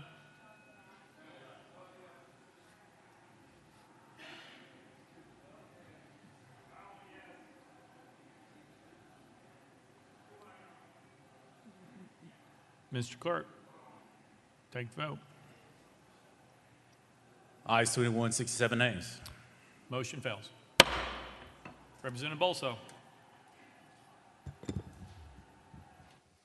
Thank you, Mr. Speaker. Representative, the resolution states that at approximately 10:49 a.m., you and your colleagues gathered at your desk. That is a true statement, correct? Representative Johnson. I'm not certain on the time, but that's probably right. They're very close. Representative Bolso. Thank you, Mr. Speaker. The resolution goes on that you and your colleagues moved in unison to the well. That also is a true statement, correct? Representative Johnson. Yes, we did walk to the well together. Representative Bolso. You. Thank you, Mr. Speaker. The resolution goes on that you and your colleagues began shouting without recognition. That is true, correct? Representative Johnson. No, sir, that is not true. This resolution is my understanding. It's about me. I went to the well and I did not speak. And as a matter of fact, I will say that when my colleagues spoke, they were not yelling because this microphone was on. And as long as this microphone was on, and I don't even remember which colleague it was, I stood with them. But as long as this microphone was on, they spoke to the microphone and did not yell. When the microphone was cut and the speaker called recess, I think that's when the megaphone came out.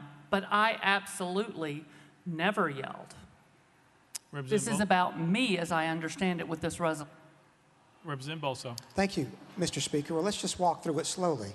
You will agree that your two colleagues, one from Shelby County, one from Davidson County, used a bullhorn to address the gallery, correct? Representative Johnson. It is correct that a small megaphone was used, and yes, I stood with my colleagues, but the video showed what I was doing. Representative Bolso. Thank you, Mr. Speaker. And the video shows that you were chanting with your colleagues, correct? Representative Johnson. I believe that the charges were that I was yelling and I was not yelling. Representative Bolso. Thank you, Mr. Speaker. But my question, Representative, was this. Do you agree that you were in the well chanting? Representative Johnson. I agree that I was in the well, but I can tell you that my voice was no louder than the members having conversations all around this room during the recess. Representative Bolso. Thank you, Mr. Speaker. Well, let's put volume to one side. We saw on the videotape, did we not, that you were chanting, quote, "Enough is enough," close quote. Representative Johnson. That's probably true, yes, but it was not yelling, and my voice was no louder than the conversations going on in this room, even occasionally some yelling a little bit across the floor to each other. That was also going on. I stood with my colleagues. I stand with my colleagues. And we may have broken a house rule coming to the well, but much of this document is false. Representative Bolso. Thank you, Mr. Speaker. You will agree that you also were chanting from the well, quote, "Power to the people," close quote, and, quote, "No action, no peace," close quote. You chanted both of those slogans from the well, correct? Representative Johnson. What I'm going to say to you is I did not speak in a voice louder than any other member on this floor. You may make of it what you will. Representative Bolso. Thank you, Mr. Speaker. Representative, we can certainly agree on this. You were speaking from the well without having been recognized by the speaker, correct? Representative Johnson. During the recess, yes, we did that. Representative Bolso. You also agree that you approached the well without recognition from the speaker, correct? Representative Johnson. As I said, I may have broken a rule in approaching the well, but much Hang on, she gets to continue. Representative Johnson. much of what is in this document is false. Representative McKenzie.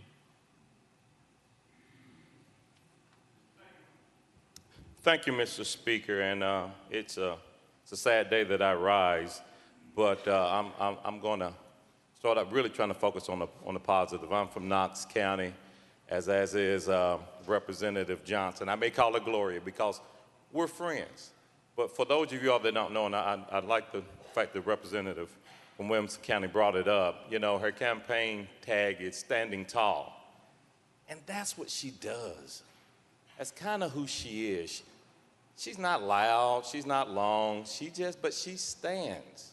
And so, you know, she stood through keeping her hands up for 45 minutes and not getting recognized prior to me coming on. She stood through not having an office, having an office literally in a closet, to having the smallest office known to man for a lady that is of significant height. She stood through that and she continued to serve because that's where her heart is. Her heart is about, you know, service, and that's what she does. We've had a lot go on here. And, you know, folks are holding this meeting today, or the actual calendar, up as this is the way we should do business. And you're right. This ain't what we've been doing all year. I want the folks listening, if you saw today's regular session, this is not how we're treated. Our biggest problem that we've had is just shutting our voice off. We've been begging you all, don't shut our voice off. You know, when you take clothes and you put them in a washing machine, hot or cold water, it's not the water that cleans the clothes. And that's what we've been saying. We've been sitting in water. It's the agitation that gets the results. I don't condone what happened, but it is not worth expelling a member that represents 70,000 people. It's not worth that. Gloria and I are unique compared to the other three and from our county. Plans are being made already by our mayor, W.W.E. Kane, to usurp the process and bring a Republican down. That's not fair. Gloria won her district double digit. President Biden won he won that district double digit. But that's what's going to happen. Is that fair? Why am I saying that? Actions have consequences. Hopefully unintended consequences. But I'm letting you know that's a consequence. She's not from Knoxville. My freshman year, we had another colleague from Knox County come and just, I don't have words for it, came with an asinine Hillsdale College explanation of how the Monroe document was actually a good thing for African Americans. And the next day, I'm on national news radio, television, and you know what I did? I showed the man grace. I could have thrown him directly under the bus, but I didn't. And he actually thanked me for that. People make mistakes. He realizes that that's a mistake today, but he was shown grace. We had another member, when there was another ruckus, saying, put him on a leash. One of my African-American, soon-to-be expelled colleagues. That was wrong. I didn't make a big deal out of it. Went to that man on man, and said, hey, that's not right. We had a conversation about it. But what we're doing today is just, it's horrific. It is horrific. And I beg you, I'm pleading with you, do not continue with this process. We need sound minds, and we need representation. In Representative Johnson's case, her district would not be represented properly. Representative Johnson. Thank you, Mr. Speaker. And I appreciate that's very true. The comment you made about how many times my voice has been silenced as long as I've been here, raising my hand for 45 minutes on the floor and not being called on. I was actually told by the speaker that was in retaliation for some other thing he thought was incorrect that I did.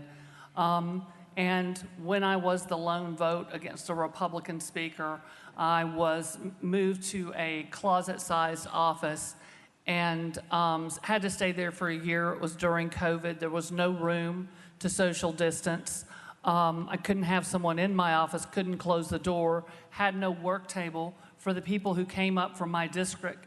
You're not silencing my voice. You're silencing the voice of 70,000 Tennesseans that sent me here, that care deeply about gun violence and Medicaid expansion and public schools. And we are continually silenced on the floor on those issues and more.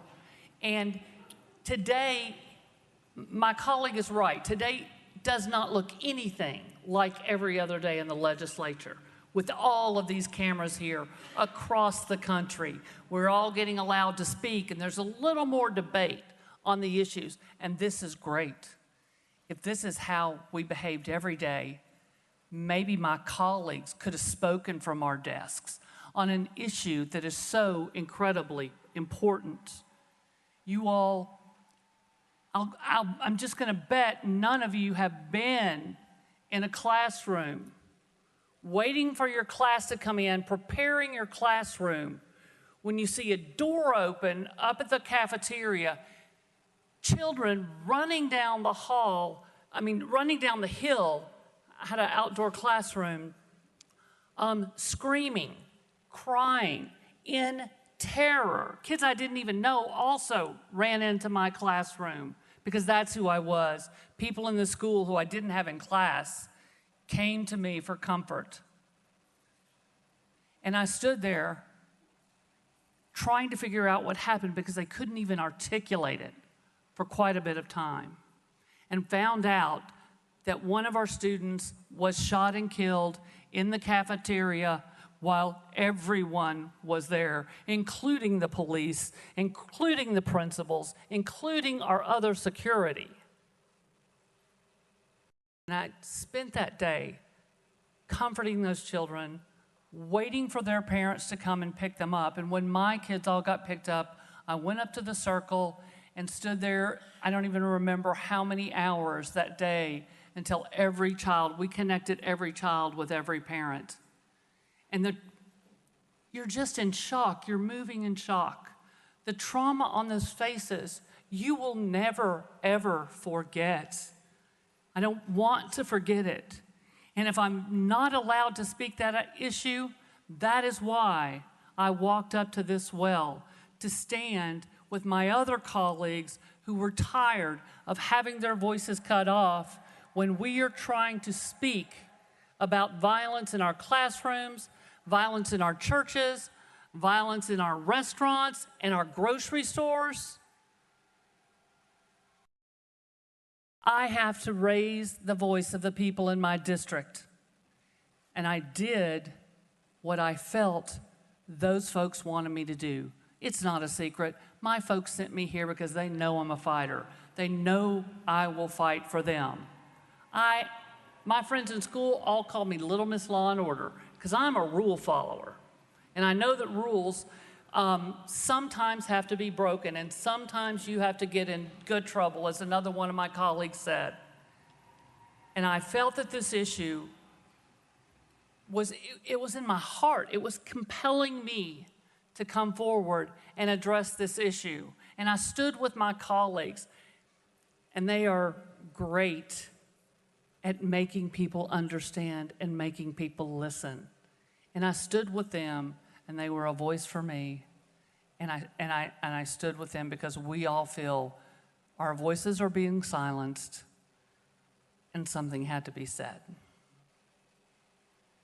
Representative Bolso.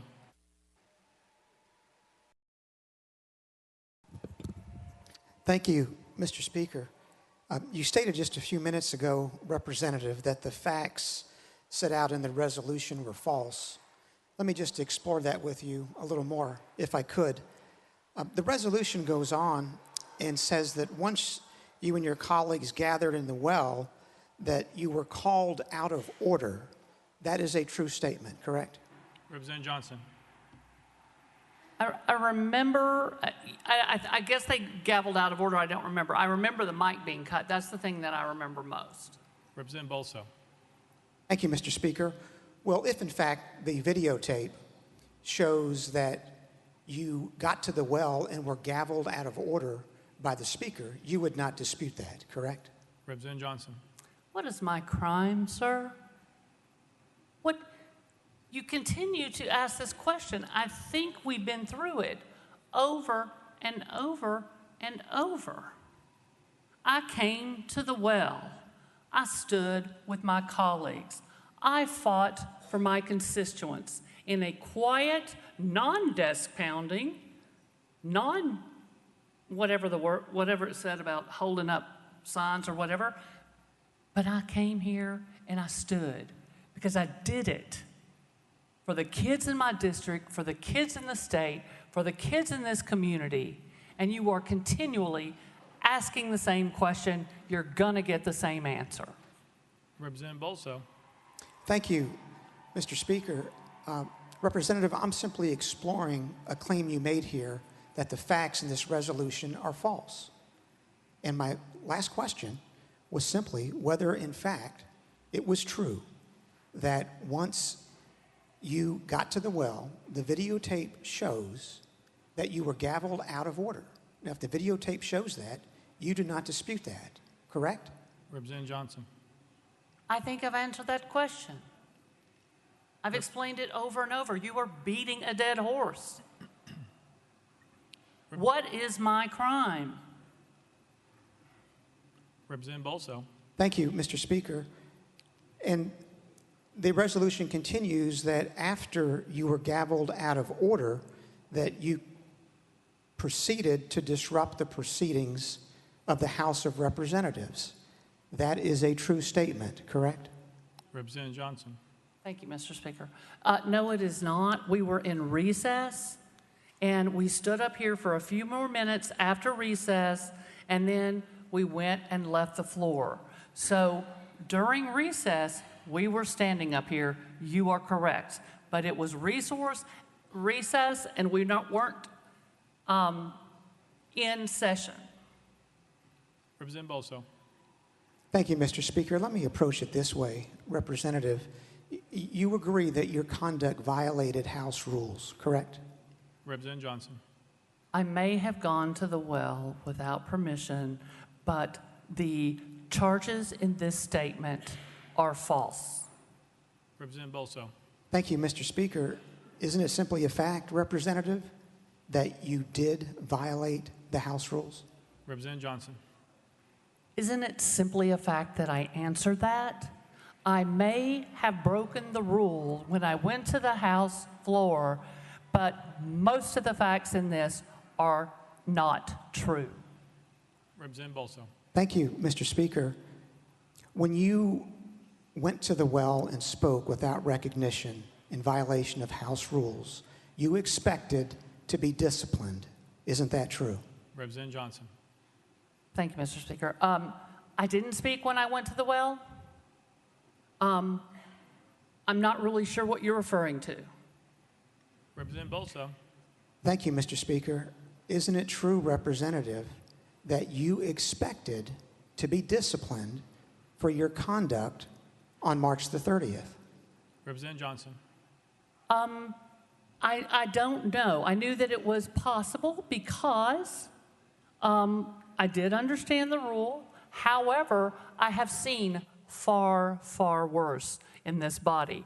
I have talked to colleagues. I actually saw former Representative McCormick the other day, and I also I remember a conversation with Representative Ryan Haynes where he told me when he was getting sworn in and his mom and family were sitting beside him and someone started coming and banging on the desk and everything was jumping and going crazy, it scared his mom to death.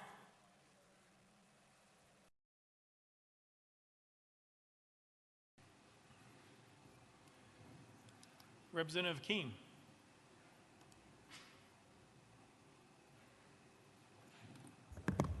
Thank you, Mr. Speaker. I guess I want to pose a question to my colleagues. Is it worth it?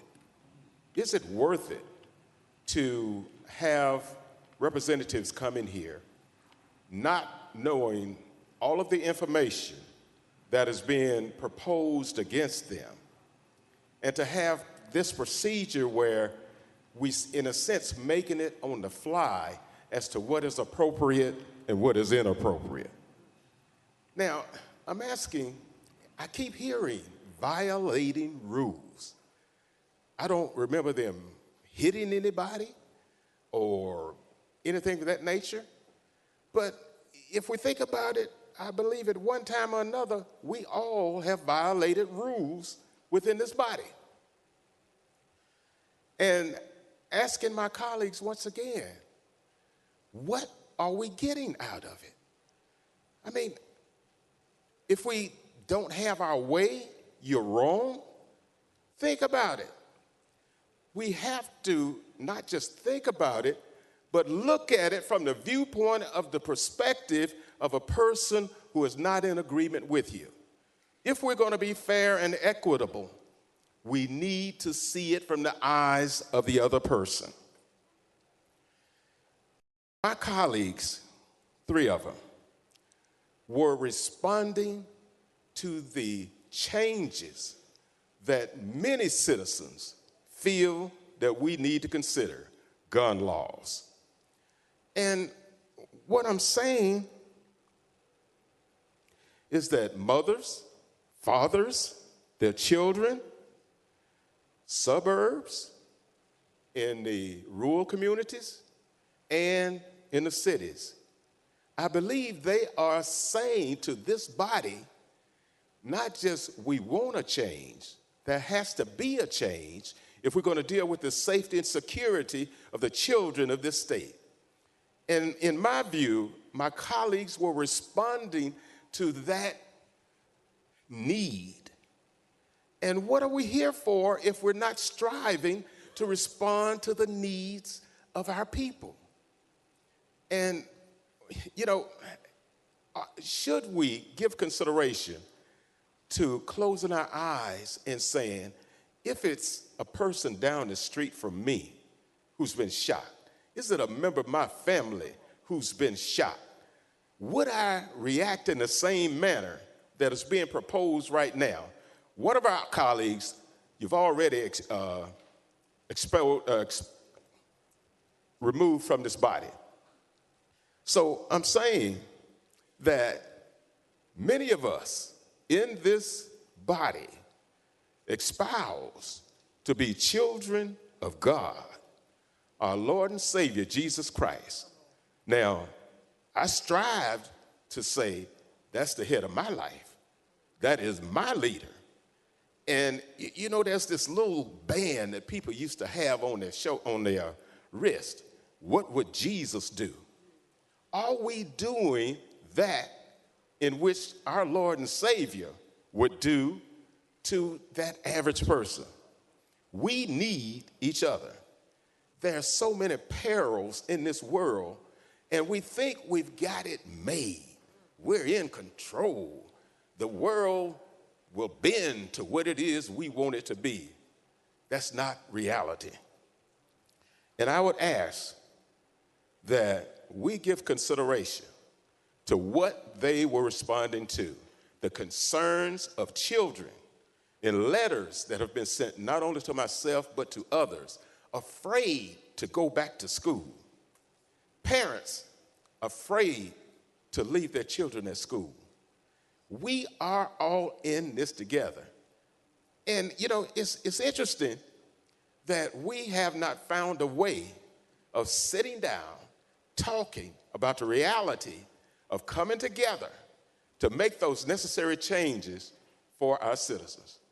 Remind you, we are in this together, and what is being done here today does not bring us any closer together. Thank you, Mr. Speaker. Representative Johnson. Thank you, Mr. Speaker. I appreciate that, and I appreciate you bringing up that others have broken rules. Well, just this week on Monday night, what looked like a Monday night football brawl, and you know, when there's a bad call on the field, we had members in here, one who shoved one and stole his phone, and people were having to separate members from each other. Actual physical contact, actual folks coming in, shoving someone, stealing their phone, and having to pull people apart. And it's remarkable to me that that's not being talked about, but this 6 or 7 minute disturbance up here, that whatever you want to call it, what we call coming to the well to lift the voices of the people that we serve, the voices of my district, where more than 50% of the Republicans in my district want red flag laws. More than 50%. An overwhelming majority of all parties in my district want red flag laws. They want safe storage laws. They want universal background checks and closing loopholes. I was bringing their voice to this body, and it felt like the only way possible that day was to join my colleagues and make sure that the people outside, the thousands who would come, the mothers that I talked to before I came in that told me they had dropped off their kids that morning before coming here, were in tears about the safety of their children, how hard it was for them to drop off their kids. And I understood what they meant because I saw the faces that day, August 21st in 2008, where parents were coming in, where we lost one of our special ed students, Ryan McDonald, who was always a cut-up. Lost him that day. A lot of friends lost a friend. A lot of teachers lost a student that they loved. And certainly his family miss him still every single day. And there's not a day that goes by when I'm sitting in a school for whatever reason. I am retired, but I'm in schools a lot. I'll be sitting in a school and I'll hear a siren. Because the next thing I heard after all the kids came running down to my classroom and kind of was just figuring out what was happening, just a rush of sirens. Every single day now, if I'm in a school and I hear a siren, I jump. Every single time. Because you just never get that out of your head. We can do something about this. We are the only country in the world with this type of gun violence problem. We all know what some of the solutions are. We have seen, we have the data. There are things that we can do.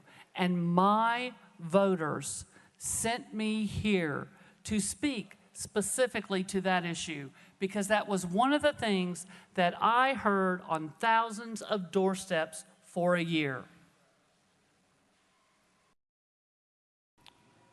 Representative Bolso. Thank you, Mr. Speaker. Representative, will you agree that your conduct on March 30th was wrongful? Representative Johnson. My conduct on that day was what I felt compelled in my heart to do for my constituents. That is your answer, sir. Representative Bolso. Thank you, Mr. Speaker. Will you agree, Representative, that your conduct on March the 30th constituted disorderly behavior? Representative Johnson. I don't think I'm going to agree with you on anything, quite frankly. I mean, we've voted the same a lot of time in this body, but what I'm going to agree to is that I may have broken a rule, but the words in this document are false, and I did what I was compelled to do based on speaking for the voters in my district who were begging me to bring this issue forward. Representative Bolso. Thank you, Mr. Speaker. Let me move to a different topic, Representative, regarding coordination. Before the session began on March 30, you and the other two representatives had discussed your plans to occupy the well, correct? Representative Johnson. That is absolutely incorrect. Representative Bolso. Thank you, Mr. Speaker. You intended to disrupt the House proceedings that morning, correct? Representative Johnson. Thank you, Mr. Chair. That is, Mr. Speaker, that is absolutely incorrect. Representative Bolso. Thank you, Mr. Speaker. You knew and expected that the Speaker would cut off the microphone in the well, correct? Representative Johnson. As he cuts off our microphones a lot, I thought that was possible, yes. Representative Bolso. Thank you, Mr. Speaker. And is that why you and your colleagues brought a megaphone to the well? Representative Johnson. Is this resolution about my colleagues or is this about me? Representative Bolso. Thank you, Mr. Speaker. Did you have difficulty understanding the question, Representative? Representative Johnson. Oh, I understand pretty well. Representative Bolso. Thank you, Mr. Speaker. Are you the person who brought the bullhorn into the chamber? Representative Johnson. Thank you so much for that question. I am so happy you asked that. I absolutely did not. A lot of you folks passed a lot of gossip around about where that megaphone came from, and let's just talk about it right now. Because a friend of mine came in the morning and walked with me through the tunnel, and she didn't know if the protesters were going to be inside or outside. Her name is Margot Price. You might have heard of her. Anyway, we got upstairs and the protest was not indoors, so she said, well, I want to go outside where the protest is. And I said, well, here, you're going to want your megaphone out there. So at the doors, I handed her megaphone and she went outside. Later, she messaged me and she says she's coming back up. I know I can't bring my megaphone in. Can you put it in your scooter? And I said, absolutely. And so we put the megaphone in the scooter. I talked to two troopers who watched me do it. And they watched me put it, and they said to me, would you please not get that out the rest of the day? And I said, absolutely, to them. The megaphone was this big. It had an attached microphone. So much for the gossip. That megaphone never left my scooter. It's on my office now. If anybody would like to go down and look for prints, it'll have my prints and Miss Margot Price prints on it. Representative Bolso. Thank you, Mr. Speaker. Based on your responses, Representative, it seems that you do not view your conduct as wrongful, and that if you thought it appropriate, there might be another occasion when you'll take the well without the permission of the Speaker and hijack House proceedings. Isn't that true? Representative Johnson. You know, you're reading minds again, and it's happened a couple of times today. I'm trying to be as respectful as possible, but I don't like to have my mind read. And if we conduct business like we have today, where people get to speak, I don't think it'll ever happen again, to be quite honest. Because when people are allowed to talk, when people are allowed to speak up for the folks that sent them here, then we can get things done. We can come to the table. We can talk about the importance of protecting kids' lives, not after the guns come to the schoolhouse, to the gym, or to the library, or wherever it all happens, but before the guns ever get to the doors. Prevent gun violence in schools. It seems like some people here they want tanks and they want security. They want this violence at our schools.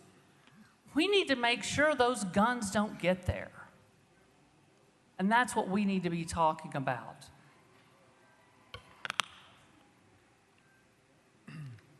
Representative Shaw. Thank you, Mr. Speaker. Thank you. I rise, first of all, to say that I've been around here long enough to know that when we have these long discussions, we pretty well know how the vote's going to turn out before we ever vote. So I don't think I need to guess how this vote will turn out. But I rise to speak on behalf of myself, Representative Pearson, Representative Johnson, Representative Jones, and all of us in this chamber. I want to share just a little quick story with you all. And I didn't rise to point fingers at who is right and who's wrong in those things, but I just want to share a story that I read that will eventually affect all of us.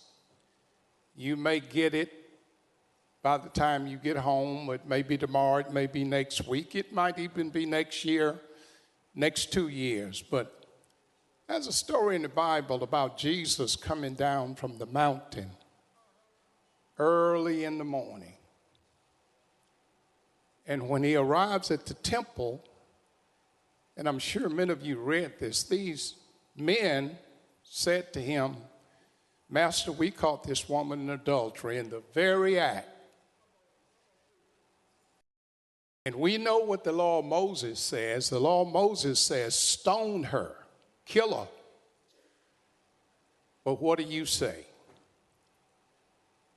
The Bible says Jesus wrote something on the ground. And when he wrote that on the ground, the oldest, including all the youngest of those men, start walking out the room. And Jesus asked that woman who was caught in the very act of adultery, "Where is thine accusers?" And she said, "I have none." And he said, "Neither do I. Go and sin no more." Thank you.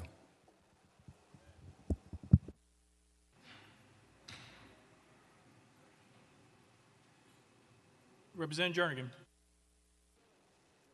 Thank you, Speaker. Representative Johnson, did you hold up a sign? Representative Johnson. No, I did not. Representative Jernigan. Did you pound the table? Representative Johnson. No, I did not. Representative Jernigan. Did you yell? Representative Johnson. No, sir. Representative Jernigan. Members, during the opening remarks, Colonel Wendell went through a couple of falsehoods, and he challenged every member on this body to dispute it. And there was silence, crickets, including from the sponsors of the resolution, who did not dispute it. But when it came time, when opening statements were over with, the sponsor, the first thing he did was get rid of the lawyers. Now, I don't know. I wouldn't want to be up against Colonel Wendell or Captain Stewart either. But I've yet to hear anyone challenge those falsehoods that are in this resolution. We can't vote on a resolution that's poorly written. So I would ask you and urge you to vote no on expelling her, because this resolution is poorly written. It cannot be defended and there is just too many falsehoods within it. Thank you.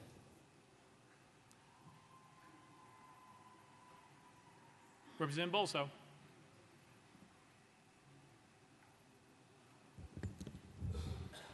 Thank you, Mr. Speaker. Members, you've heard several references to the Bible this morning, primarily from the New Testament. And one thing that is significant is that forgiveness always follows contrition. It always follows penance. It follows someone taking responsibility for conduct. What you've heard here this afternoon from the representative from Knox County is not contrition. She's not even willing to agree with me on anything, that her conduct was disorderly or that she disrupted the proceedings. She wouldn't even agree not to do it again. That's why this issue of forgiveness does not factor into the equation this afternoon at all. What you've heard from these representatives who are the subject of the resolutions is that they believe what they did was right, and we have no guarantee whatsoever that they're not going to do it again. We have an obligation to protect the integrity of this body. What we saw on March the 30th had not happened, so far as anyone can remember, at any time in the prior 227 years of our state's history. That's point number one. Forgiveness follows contrition. It follows penance. We have neither. And then secondly, with regard to the facts, you know, we've heard these broad statements that the facts contained in the resolution are inaccurate. And I think we've demonstrated that's not true. Because I walked through with the representative the first 5 or 6 facts in the resolution, and she agreed that they were all true. And then we got to a point that she wouldn't answer the questions anymore. Because as we continue to walk through the resolution, what we see is exactly what was evidenced by the videotape. We see that they proceeded to disrupt the proceedings. We see that collectively, this representative and the other 2 pounded on the podium, led chants with citizens in the gallery, and generally engaged in disorderly and disruptive conduct. That's exactly what they did. They are all 3 in this together. They acted in unison. They acted in concert. One is just as responsible for the parts of the disruption as the other. That is what is in the nature of coordinated conduct or a conspiracy. Each member is responsible for the conduct of the conspiracy as a whole. They approached the well in unison. They disrupted the proceedings in unison. They are responsible together. And then the resolution goes on that these representatives generally engaged in disorderly and disruptive conduct, including refusing to leave the well, sitting on the podium, and using a sign displaying a political message. We saw every bit of that in the video. Collectively, these 3 did every one of those things. And collectively, that unquestionably constitutes disorderly behavior in violation of Article 2, Section 12 of our Constitution. And so the question, members, you know, whether these representatives remain in the House or whether we put them outside the House, they have already answered for us. They, by their conduct, voluntarily put themselves outside of the Constitution. They put themselves outside of the rule. They are unrepentant about it. They're willing, apparently, to do it again. They tried to shred our Constitution with a bullhorn, but it did not work. We had a speaker and a Constitution that was too strong. It's been here since 1796, and I urge every member to uphold the Constitution and vote in favor of the resolution. Thank you. Representative Johnson.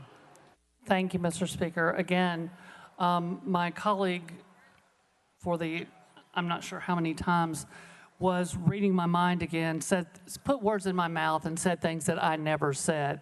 That might be what he extrapolated from my words from something, but that is absolutely not something I said. I'm not going to agree with a lot of his terminology because it's not factually based. If you wanted to collectively address us, then you should have put us all in the same resolution. But instead, you chose to separate out the members. So if a resolution written well, it would have addressed my behavior, because according to this is a resolution about my consequences.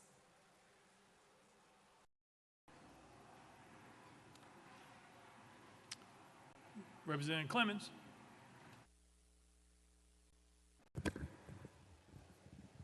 Thank you, Mr. Speaker.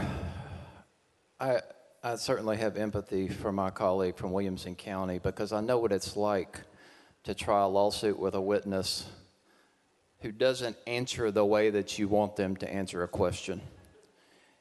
It's easy in a lawsuit because an objection is available, because asked and answered is an objection.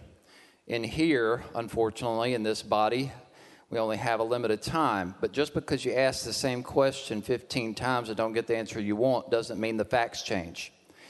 Every member of this body, or every member who's a subject of a resolution today for expulsion, must be judged on their own merits. Every single resolution. She can't be held responsible. Representative can't be held responsible for the conduct of another member. You can only vote based on what she did.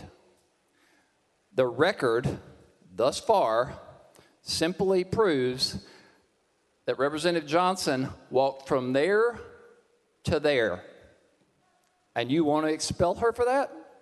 She did not raise her voice. She did not yell. She did not pound the desk. She did not hold a megaphone. She didn't have a button on. She did nothing. She walked from there to there. And ladies and gentlemen, the only rule in our rules that speaks to this is no crowding about the clerk's desk. Members shall not crowd or stand about the clerk's desk. Well, every one of us is guilty of that. Everybody in here has walked up here without permission from the speaker or from anybody and stood up here, talked to the clerk, or when somebody else was introducing a bill. You don't expel someone for that. That's the only fact that has been proven. And you can't hold collectively. That's not a standard. That's not the standard to which she's supposed to be judged. You can't judge her for what others did. Her conduct. It's her conduct should be judged on the merits. Ladies and gentlemen, you know, we had to suspend the rules for every part of this process today. That's because our rules don't even speak or lay out a process for this type of conduct, because it's that rare. We never even think we're going to have to use it, so we don't even put rules in place to govern this. That's why we had to suspend the rules, because it is an extraordinary event reserved for extraordinarily bad conduct. Walking from there to there does not rise to the level of expulsion.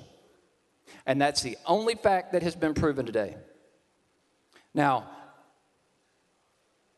I'm limited on time here, but ultimately, I don't know if you're upset about the message that was trying to be conveyed. I don't know if you're mad at the messenger. I've heard many of you say in reference to Representative Johnson that you can't be an activist and a legislator.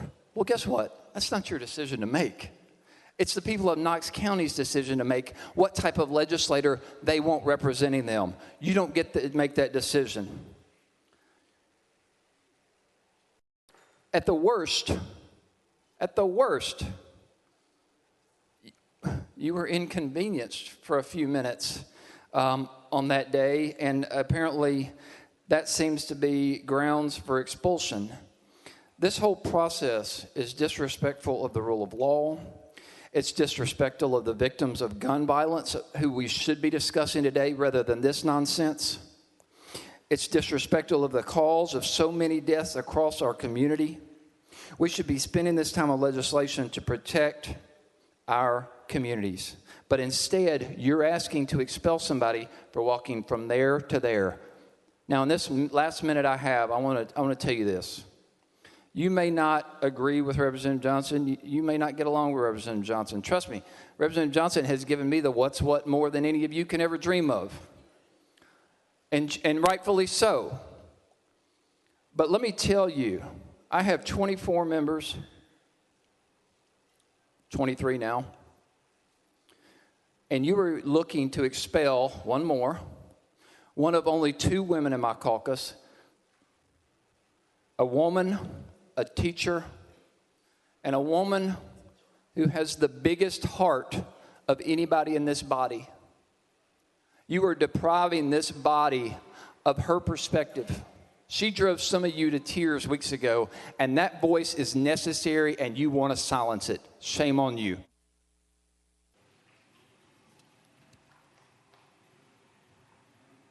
Representative Johnson.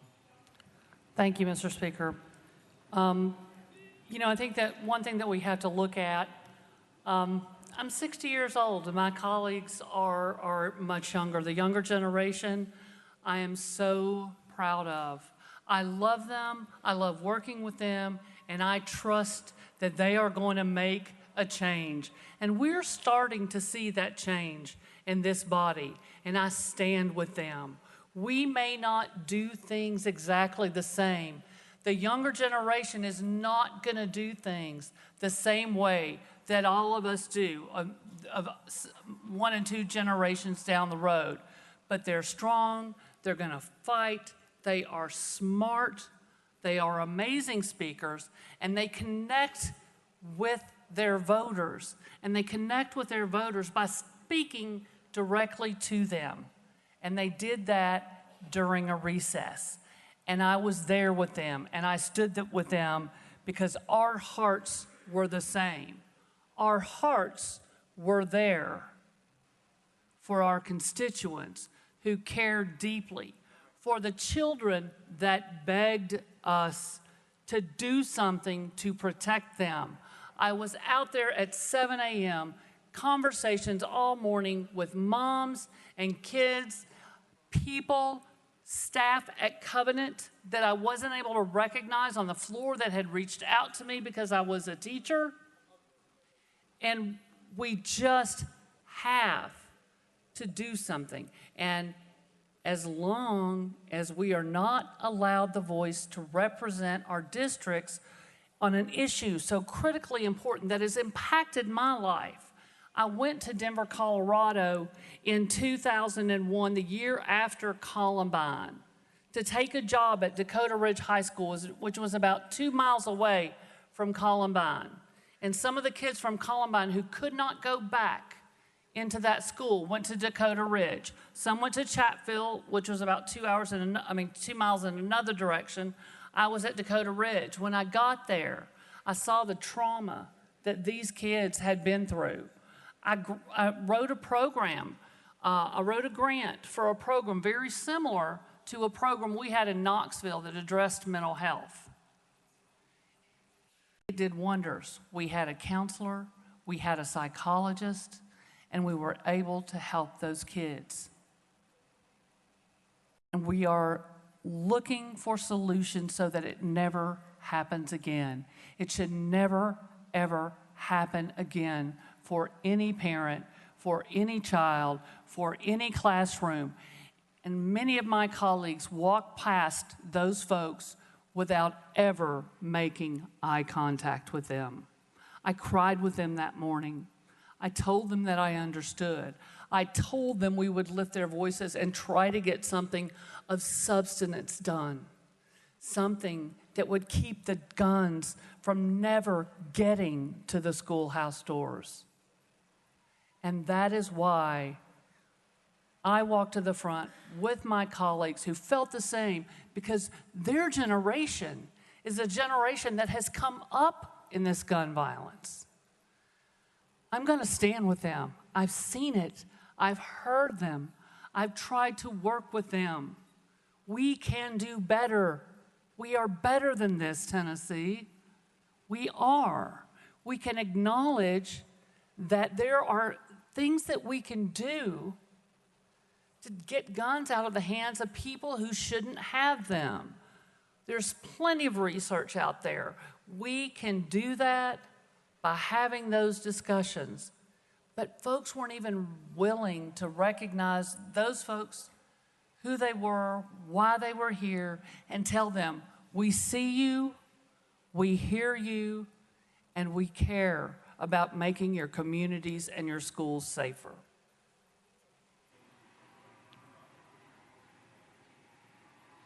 Representative Doggett. Thank you, Mr. Speaker. I move previous question. Previous question been called. Is there objection? There's objection. We're on the board. We're voting on previous question. All those in favor of previous question, vote aye. When the bell rings, those opposed, vote no. Has every member voted? Does any member wish to change their vote?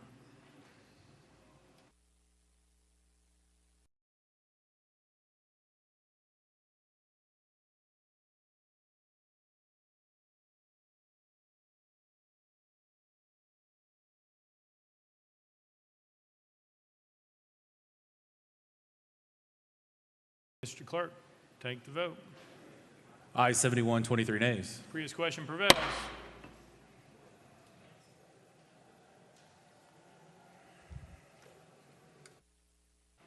Representative Johnson has 5 minutes to close. Thank you, Mr. Speaker.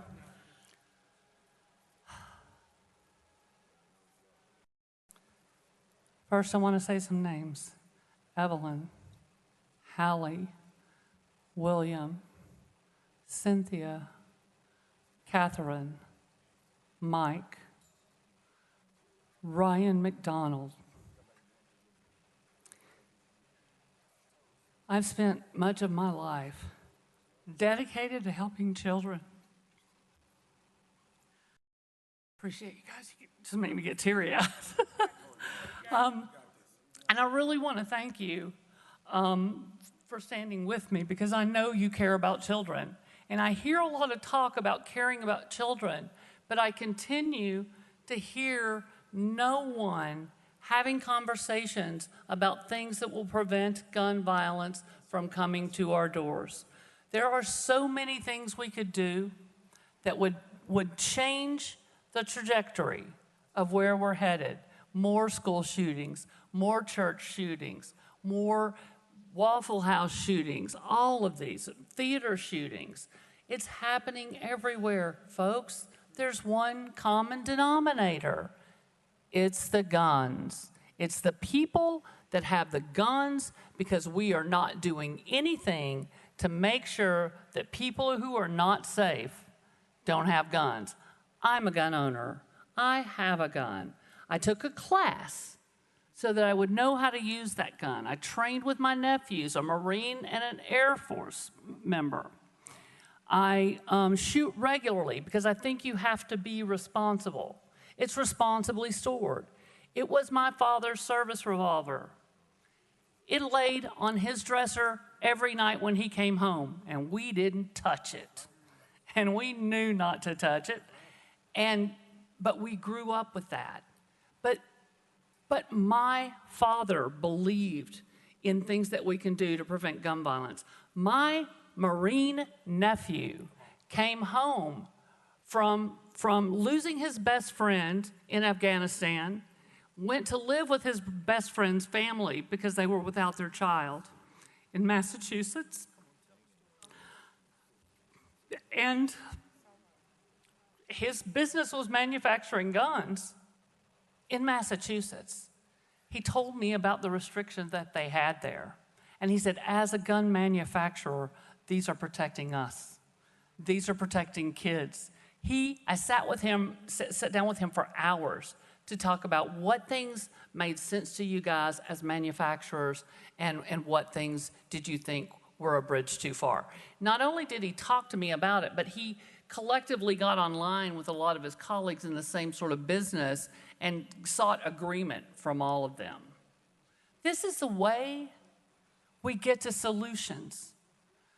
But we've got to have those conversations.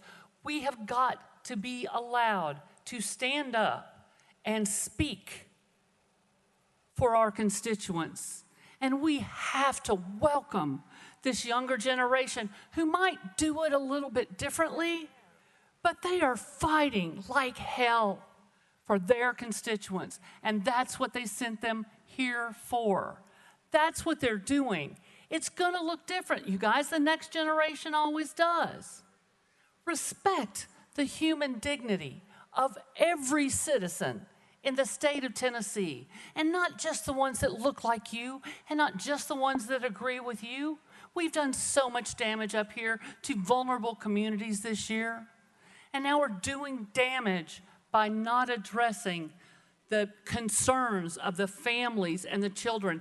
I cannot tell you how many phone calls I got from Republicans and Democrats and independents from my district saying thank you. And from outside of my district in Knox County, from many of my colleagues on the other side of the aisles districts, Republicans I heard from. We want action. Our hearts compelled us to come up here for action. We need to allow people to speak for the 70,000 folks that sent them here. And earlier when my colleague said 200,000, he was talking about the combined total of the three of us. That's what he was talking about. So be careful about putting words in people's mouth. I have words.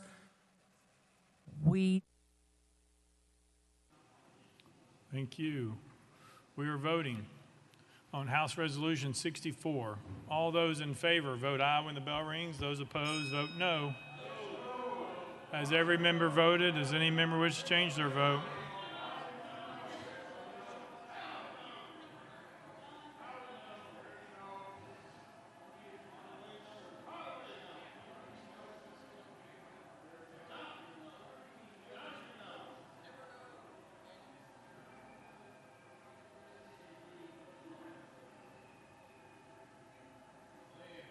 Has everybody voted? Does anybody wish to change their vote?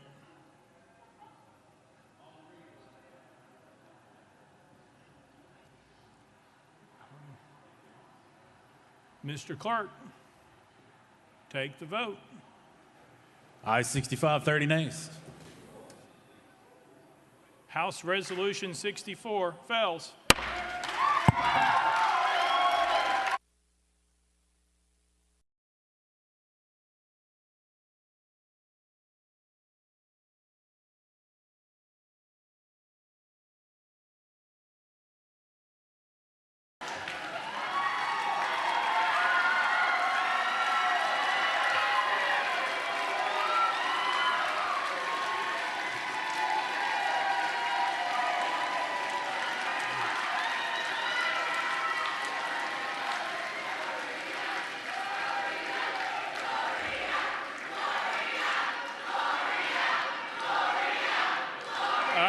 That's out of order.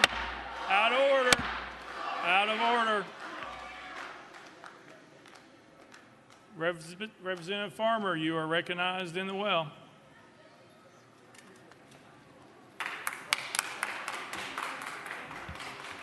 Thank you, Mr. Speaker. I move adoption of House Resolution 63. Chairman Farmer moves adoption of House Resolution 63. Probably seconded. Chairman Farmer. Thank you, Mr. Speaker. I request that the clerk read the resolution. Mr. Clerk, read the resolution. House Resolution 63 by Chairman Farmer, a resolution to expel Justin J. Pearson from his seat as a member of the House of Representatives in the 113th General Assembly of the state of Tennessee, elected by the 86th Representative District. Whereas Article 2, Section 12 of the Tennessee Constitution provides that each House may determine the rules of its proceedings, punish its members for disorderly behavior, and with concurrence of 2/3 expel a member, but not a second time for the same offense, and shall have all the powers necessary for a branch of the legislature of a free state. And whereas all members of the House of Representatives must comply with the permanent rules of order of the Tennessee House of Representatives for the 113th General Assembly, including preserving order, adhering to decorum, speaking only with recognition, not crowding around the clerk's desk, avoiding personalities, and not using props or displaying political messages. And whereas during the House floor, 19th legislative day on March 30th, 2023, Justin J. Pearson of Shelby County, along with Gloria Johnson of Knox County and Justin Jones of Davidson County, did knowingly and intentionally bring disorder and dishonor to the House of Representatives through their individual and collective actions. And whereas at approximately 10:49 a.m., Representative Pearson and his colleagues, having gathered at Representative Johnson's desk, moved in unison to the well and began shouting without recognition. And whereas once gathered in the well and called out of order, Representative Pearson and his colleagues proceeded to disrupt the proceedings of the House of Representatives from approximately 10:50 a.m. until approximately 11:42 a.m. And whereas during this time, Representative Pearson and his colleagues shouted, pounded on the podium, led chants with citizens in the gallery, and generally engaged in disorderly and disruptive conduct, including refusing to leave the well, sitting on the podium, and utilizing a sign displaying a political message. And whereas during this time, Representative Pearson and Representative Jones used a bullhorn to amplify their protestations.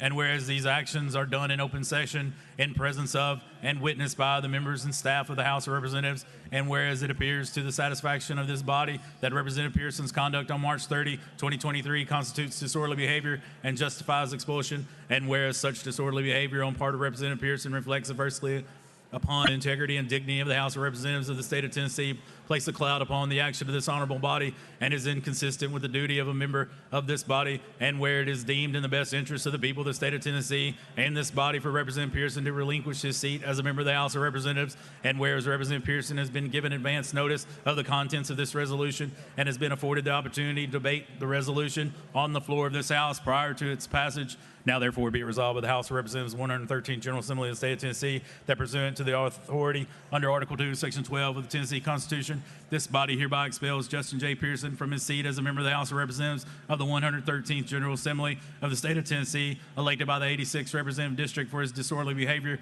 occurring on March 30, 2023, and declares the 86th Representative District seat vacant. Be it further resolved that copies of this resolution be prepared and forwarded to Justin J. Pearson, the legislative body of Shelby County, the Honorable Bill Lee, Governor of the State of Tennessee, and the Honorable Trey Hargett, Secretary of State. Representative Pearson, you're recognized in the well.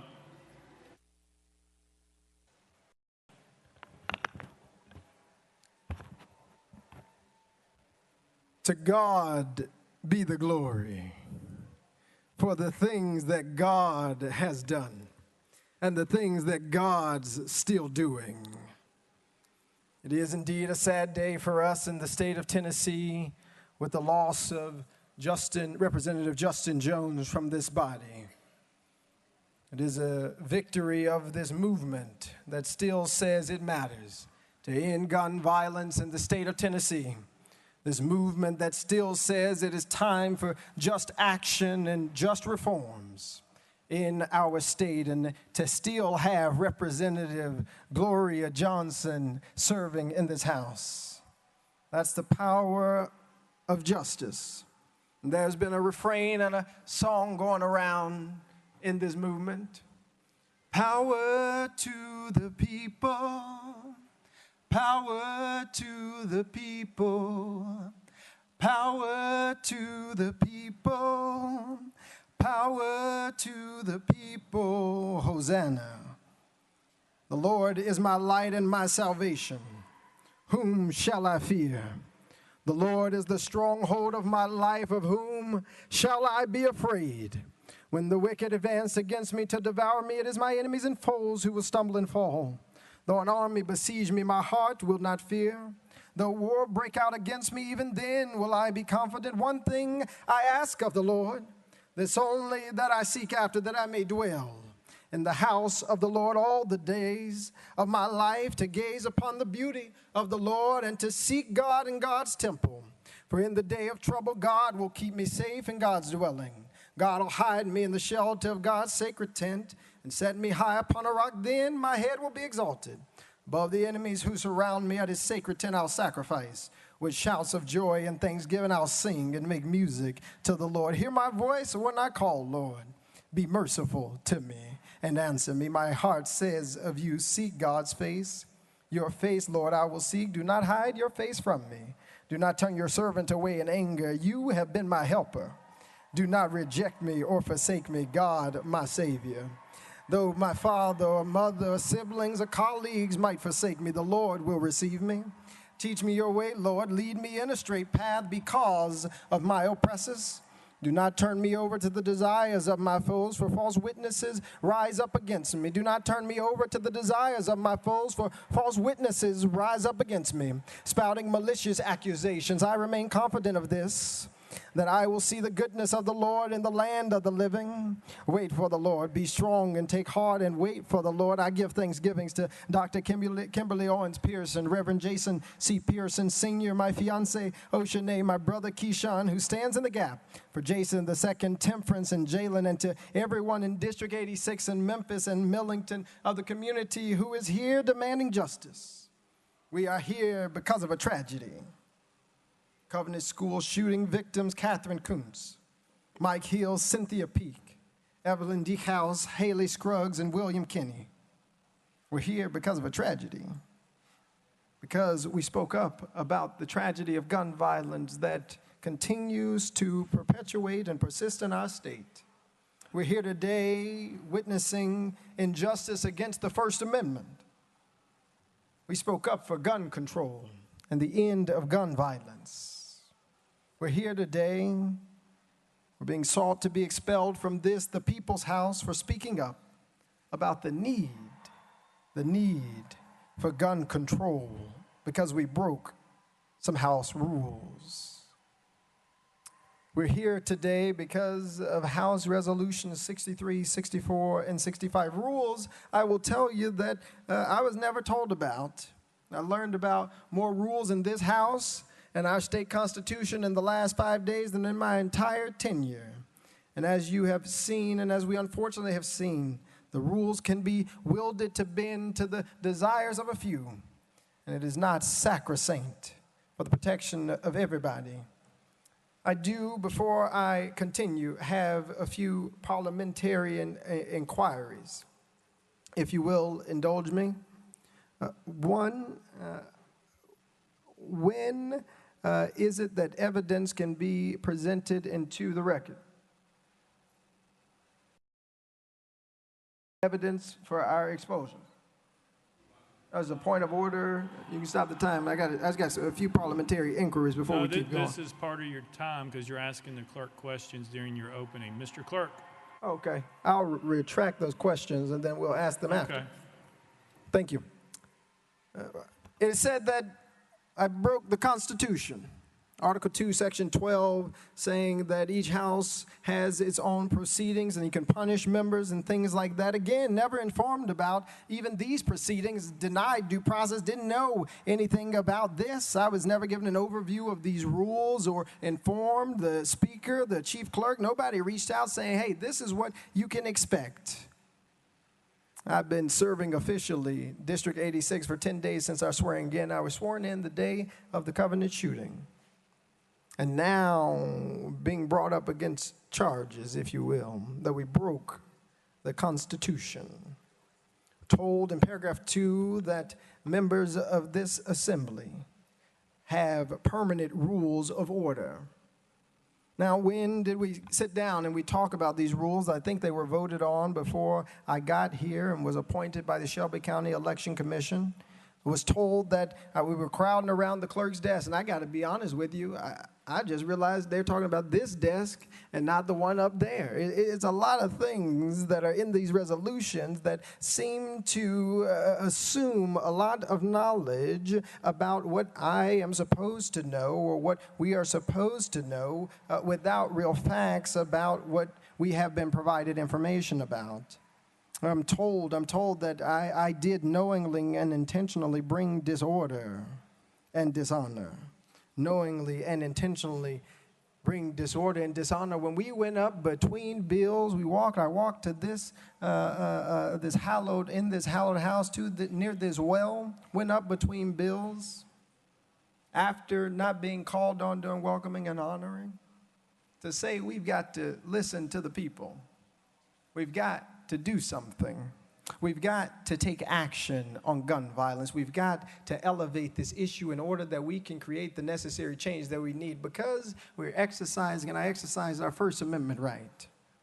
We're being told that that deserves an expulsion from the House because it broke a permanent House rule. And still, when we learn that a member of this body broke a permanent House rule in order for a video to be shown, There was no discussion even about what potential retributions might exist. If rules will be sacrosanct, if rules will be the end-all and be-all of this house, then that needs to apply equitably to everyone. But there is something that tells me it is not the rules being broken. It was what we were advocating for that folks have gotten very upset about.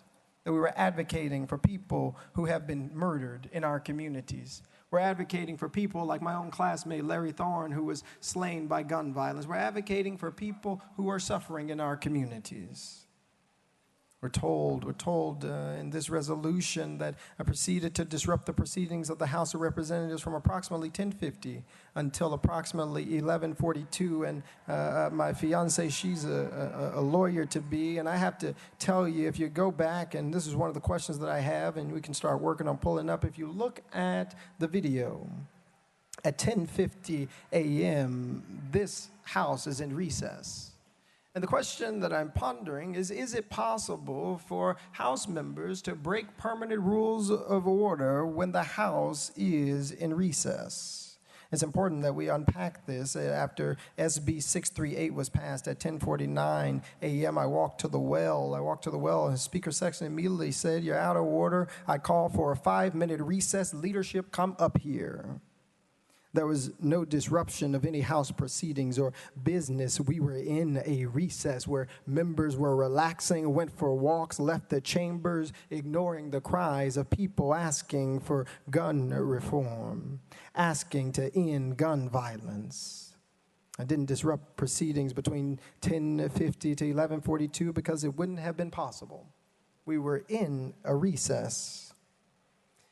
But if you want to count the recess and say that our peaceful protests for red flag laws, our peaceful protests for gun control storage laws, our peaceful protests for the safety of kids like the ones at Covenant, our peaceful protests for the communities that we serve and the people that we represent deserve expulsion, then let's go through the timeline. There was a 10-minute peaceful protest on the House floor. And it was at exactly 11:04 where we walked back to that room with Leader Camper. Again, in the resolution, it says that we refuse to leave the well. In fact, all of the quote-unquote protest, except for maybe the first second or two, was called during a recess. And we still finished the business for the day. You keep going, and they say that we shouted and led chants with citizens. They said that we refused to leave the well. We had signs displaying political messages, and none of us believed that we were doing anything to deserve expulsion from this house. Speaking up on behalf of the last, the lost, the least, those who've been left out, those who've been ignored, those who've been silenced, but who refuse to be silent any longer, does not deserve expulsion from this house. The mic was cut off. We did use a mini bullhorn to listen and to project to the people in our community who were asking for change. The reality is, we were told this happened in the open presence of witnesses, but the gallery was cleared. The video and audio during this time, and you can see this with the chief clerk, and we can pull up that video. The video and audio during this peaceful exercise of our First Amendment was not even broadcast online. We're told that this was disorderly behavior and it justifies expulsion. Well, I've been looking, colleagues, at our permanent rules of order. And if you read Rule 19 of the permanent House rules that this body has voted on and have been mentioned several times today, there is a blatant contradiction in these resolutions that are asking for our expulsion and the permanent House rules for the 113th General Assembly. If you go to section 19, transgression of rules by member. Transgression of rules by member. And it reads this, and I'll read it into the record. Any member who, in speaking or otherwise, transgresses the rules of the House, the Speaker shall, or any other member may, call such transgressing member to order, in which case the member so called to order shall immediately sit down, unless permitted to explain. And the House shall, if appealed to, decide the case without debate. If there be no appeal, the decision of the chair shall prevail. If the decision be in favor of the member called to order, such member shall be permitted to proceed without leave of the House. If otherwise, such member shall not be permitted to proceed. And here's the important thing, and which is really important for we who are being told we deserve to be expelled because of a breaking of these rules. In case any member objects and continues, stays at the well, you might say, for more than 30 seconds or something, without leave of the House. And if the case require it, such member shall be liable to the censure of the House, not expulsion. Those are the permanent House rules we voted on, or I've been told. It is not the fact that we walked up to the well. It was what we came up here talking about. That's what's at issue here. We're told that we have hurt the integrity and dignity of the House that our people elected us into. We've received letters from Evan and Johanna and Evabel, Lucy, Heron, Nuseba, Lily, Makada, June, Jana. We've had folks like the Robinson family, the Fitzgeralds and others who come and reached out to us and said, thank you for standing up for right. Thank you for speaking up for such a time as this. And the reality is each of us have a responsibility to do so, to speak up for such a time as this. There is something I take issue with in paragraph 9 of our resolution. It says that it's deemed in the best interest of the people of the state of Tennessee and the body for Representative Pearson to relinquish his seat as a member of the House of Representatives. I want to be clear. We are not relinquishing our seat. With this vote, you are taking it. You are disenfranchising the people of District 86. You are disenfranchising tens of thousands of people in our state. We are not giving anything away. A few of my colleagues have talked about the Tennessee State Constitution in Article 2. But I invite each of you to go to Article 1, Section 2 of the Tennessee State Constitution. And it reads this way, that government being instituted for the common benefit, the doctrine of non-resistance against arbitrary power and oppression is absurd, slavish, and destructive of the good and happiness of mankind. That's what the forebearers of the state of Tennessee wrote.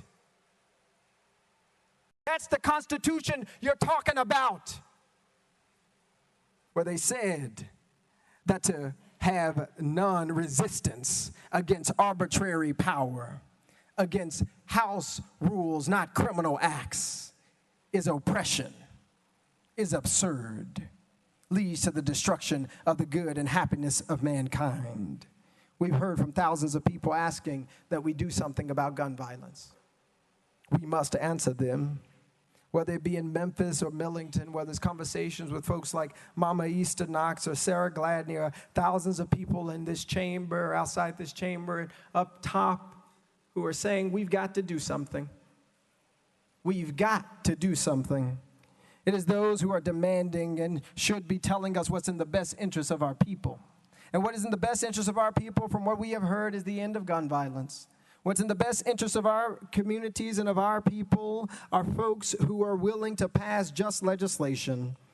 It's folks like those grandmothers who couldn't make it today but are watching today, who want to be ensured that they will be safe and our communities will be safe.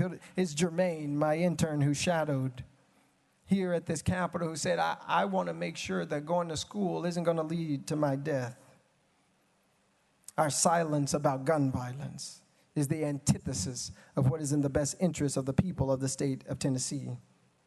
This week especially, Holy Week, we remember also Dr. King and the forebearers of the civil rights movement who taught us about civil disobedience as a way to get action.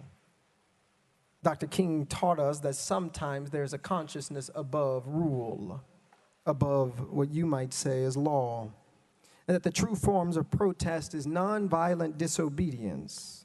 For less than a few minutes, we and you are seeking to expel District 86's representation from this House. in a country that was built on a protest. In a country that was built on a protest. You who celebrate July 4th, 1776, pop fireworks and eat hot dogs. You say to protest is wrong because you spoke out of turn, because you spoke up for people who are marginalized. You spoke up for children who won't ever be able to speak again. You spoke up for parents who don't want to live in fear. You spoke up for Larry Thorne, who was murdered by gun violence. You spoke up for people that we don't want to care about.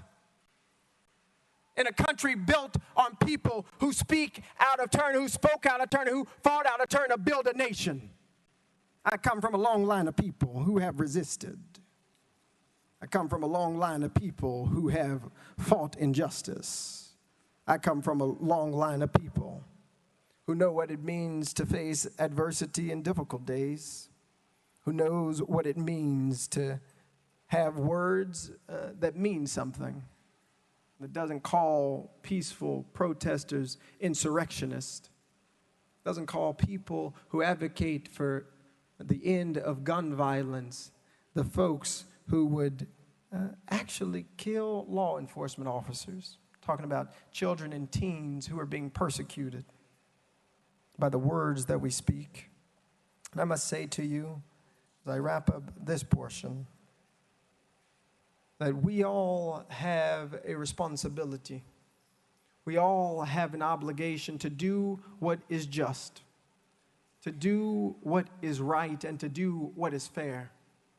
And what I can promise to those of you who have cried today, those of you who mourn the seeming end and assault on our democracy, what I can say to folks who are worried about whether or not, as one sign said, am I next? What I can say to you is that the movement for justice can never die, because the heart for justice can never be killed, because it lives and it beats in each and every one of us. It cannot die because we will not let it die. I'll tell you that folks have tried to kill it. They tried to put it on a tree called Calvary. They tried to kill hope and love, but resurrection is always guaranteed after persecution.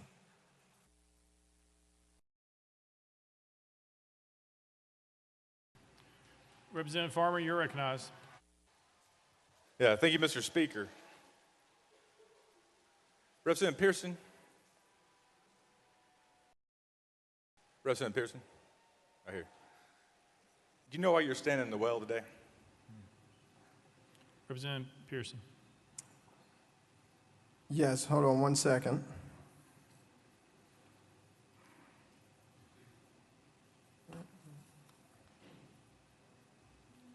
Representative Farmer, yes, sir. Yeah, I was just going to ask to pause my time if he's going to. No, I'm actually not doing what y'all typically. Representative Pearson. Yeah, I'm actually not trying to run out of your time like y'all do to us, or to me. I was actually just looking for a piece of paper. I'm here in the well right now because I came to this well using our First Amendment rights to speak up after the violent killing with assault rifles of beautiful human being Catherine Coons, Mike Hill, Cynthia Peake, Evelyn Decows, Haley Scruggs, and William Kinney. Representative Farmer. Thank you, Mr. Speaker. No, you're wrong. You're in the well today because you broke rules of decorum. Wouldn't you agree? Representative Pearson. I believe I'm in the well today because you have put forward a resolution that says that it's more important to expel voices of dissent than do the work of justice, which is fighting to end gun violence in the state of Tennessee. I believe that I'm in the well today because I, with the courage of ancestors and family and loved ones and community, stood up and spoke up for folks like my classmate Larry Thorne, who can speak no more because of the proliferation of guns in Tennessee. I believe that I'm in the well today because you have decided that it is not right to have debate. It is not right to listen to the voices of the minority. I believe I'm in the well today because on the day that we wanted to honor the thousands of people who protested, we were denied that opportunity. I believe that I'm here because you feel in your heart that it is right to persecute someone who has committed no crime, who has only broken what you call the House decorum rule, which according to Section 19 of the House Permanent Rules of Order say that at worst the thing that should happen is censure. But instead you have brought forward a terrible resolution to deprive and disenfranchise thousands of people in Shelby County of a representative who will and can speak and advocate for them. And I believe, Representative Farmer, that that is wrong. Representative Farmer. Thank you, Mr. Speaker. And I want to just remind you of a letter you sent the members of this General Assembly on April 3rd. I recognized I did not follow decorum this past Thursday on the House floor, and I take full responsibility and accountability for my actions. What changed between the letter you sent the members and the account you just gave? Because either A, you were telling a lie here, or you were telling a lie right up there at that podium. So what's the truth? Representative Pearson. Thank you, Representative Farmer. I did write that letter, and I still stand by it. We broke, I later learned, rules of House decorum by coming up to the floor, and I do take full accountability and responsibility for my actions because I don't want the names of Catherine Kuntz and Mike Hill and Cynthia Peake and Evelyn Dehouse and Haley Scruggs and William Kinney and folks like Larry Thorne to go into an ether of silence. You're right that coming up to the House floor without the speaker saying something broke a rule of House decorum, but it did not break a rule that deserves the expulsion of members of this body. We committed no crime. We did nothing but came to this floor to say we need to listen to the constituents who are asking for us to end gun violence. We need to listen to the constituents who are asking for us as they chanted to do something. And that is not a crime. In fact, that is our responsibility, our obligation, and I would even say it's our calling. Representative Farmer. Thank you, Mr. Speaker. And as you said earlier, you've admitted that you've engaged in disorderly and disruptive conduct, correct? Representative Pearson.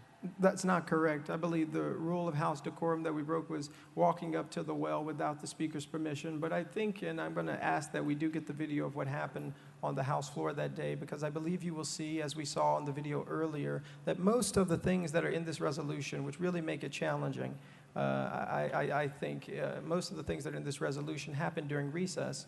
And what I'm being told now, or what it seems to be happening, is that you cannot be held to account to the permanent House rules of order during recess, or another member of this body would have had a resolution against them, or will be having one pretty soon. And so I think there are a lot of contradictions and questions that are coming up, Representative Farmer.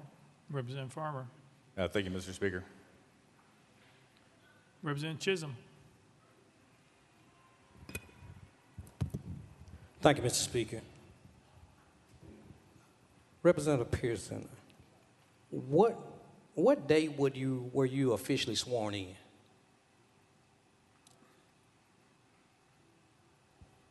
I'm sorry, Representative Pearson. I was sworn in on the 27th, so Monday last. Representative Chisholm. The 27th of March. So I bet you've learned a lot about the House rules over the last few weeks, huh? Representative Pearson. Yeah, most certainly have learned a lot, and we're really fortunate to also serve in an interim role to see how this House operates. And I have to say the way that it operated today was quite different than what I've seen in past sessions. Representative Chisholm. Thank you, Mr. Speaker. Members, I'm standing here to fight for our member. I'm standing here to fight for all of our members, because we have a new member standing in a well defending his right to even be here. A member who was sworn in less than 2 weeks ago. A member that is just learning the decorum of this body. A member who is proving himself to be hardworking, articulate, eloquent. And although this member moves a little bit different than most of us, matter of fact, I even go as far to say he moves different than I do. but this is a member that deserves to be a part of this body. This is a member that I've seen with my own eyes works so hard for his community, who I've seen fight tooth and nail the injustice in his community, who fought gun violence, who fought for clean water so that the state could continue to have it. A member, since over the last 2 weeks, I've seen study more than I've seen many of us who've sat here for years. So members, many of you all know that it's rare for me to get up into this chamber and speak, but I have to speak to the humanity of everyone in the room. Forgiveness. We're all taught to be forgiving. Well, let's take the opportunity to forgive a new member who maybe, yes, he broke a rule of decorum. A member that I believe in a short period of time will be an asset to this body, who I see as an asset to this body even now.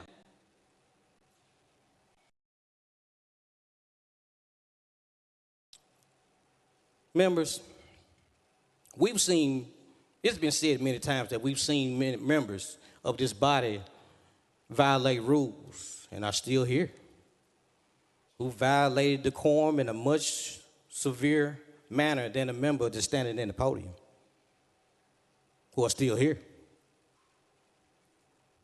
And members, let's remember that as we talk about forgiveness and as we talk about the member in question right now, let's remember who's watching us right now. Let's remember who's in the hallway. And let's not forget about those children that lost their lives. Let's not forget about the reason he felt like he had to get in the well.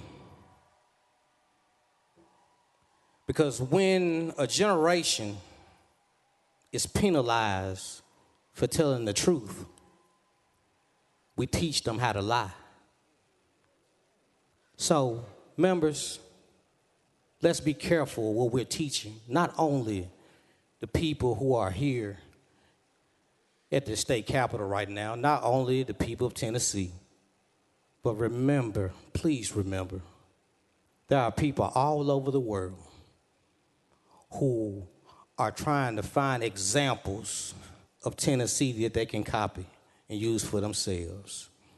And let's not give them something they'll end up being ashamed of from seeing us. Thank you for your ear, and I ask you for your consideration. Thank you. Representative Pearson. Thank you, Representative Chisholm. And I do take issue with some of these things, particularly some of these rules. And I think some of not necessarily the rules in and of themselves, I realize it was passed by this body before I got here. One of the things I do wonder is, as a part of being here, especially when you come in on a special election, how much effort is given to help educate members, right, who are new here? How much attention is given to actually support folks to be good members of this body, as you all see?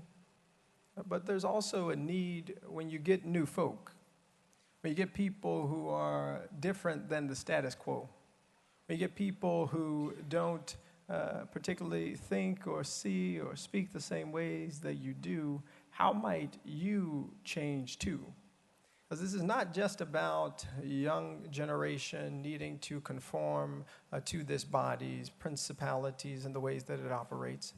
It's about how this body has to change and transform to meet the needs of this society, how it needs to change and transform to meet the needs of this generation, how it needs to change and transform to meet the needs of people who deserve health care, who deserve adequate educational opportunities, who deserve safety. It's how this body has to transform. It is not just about how we need to think differently or operate differently. It's about how this body can operate differently. And I'll tell you what, today was the first day in about 2 months that I've been here that there has been actual debate on the House floor. This is the first day where the Speaker hasn't ignored hands of Democratic members. This is the first day where everyone who wanted to say something doing welcoming and honoring, as we wanted to do on that Thursday where I walked to this well, had an opportunity to do so. This is the first time where the question wasn't called by my colleagues in the Republican Party almost immediately after something was brought up. This was the first day that I've seen something that was a semblance of democracy, even on a day that seems to be so filled with anti-democratic operations. And that didn't happen by chance. That happened because a few folk had some courage to stand up and say the way we're doing things is wrong. That's people power. But that's the responsibility of all of us who serve people. It is not just to go with the status quo in and of itself because that's the way that things have always been. It's actually to push for things to be better, to push for the voice of the minority. And I mean that in a couple of ways, not only politically, but today, 2 African-American members, 1 woman, 1 of 2 Democratic members had resolutions for expulsion. It's an opportunity and a necessity that this body become more democratic in order that all voices all the time are heard. So that folks don't have to stand up person after person after person saying, the way we're treating this person's bill is different than this person's. And the only difference that's obvious is the fact that one is black and one is white. One is a Democrat and one is a Republican. Those ways of operating that entrench the status quo only lead to further division and to persecute people who are advocating to stop the proliferation of gun violence in our communities. That's wrong. That's wrong. And so while I know I do take responsibility for coming to the well while the Speaker said out of order, I also take responsibility for the people in our district and in our communities who are asking for us to do something, who are tired of going to funerals of their brothers and their sisters and their grandmothers and their cousins. Are we not responsible to them too?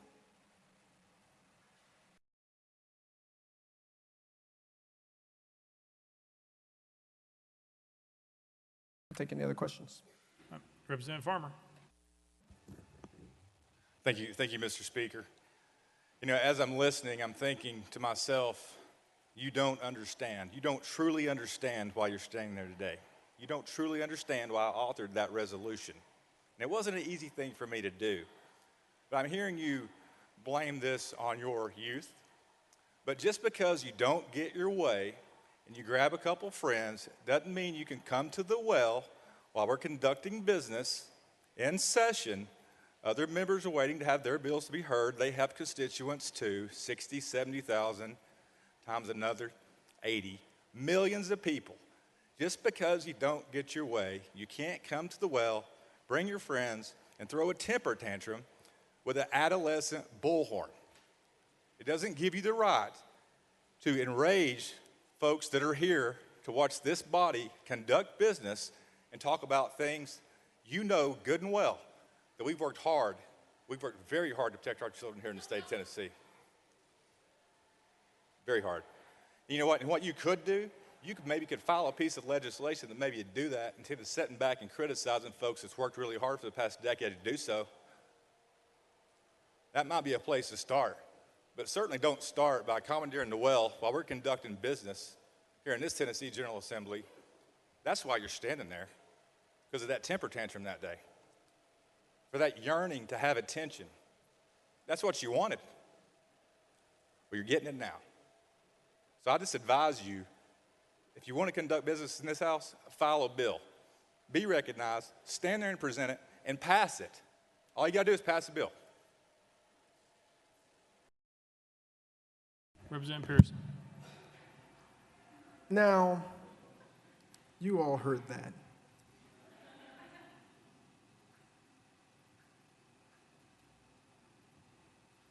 How many of you would want to be spoken to that way?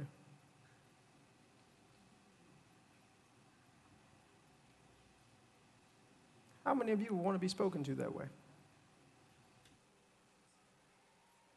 We're not talking about politics. We're not talking about even gun violence. How many of you would want to be spoken to that way?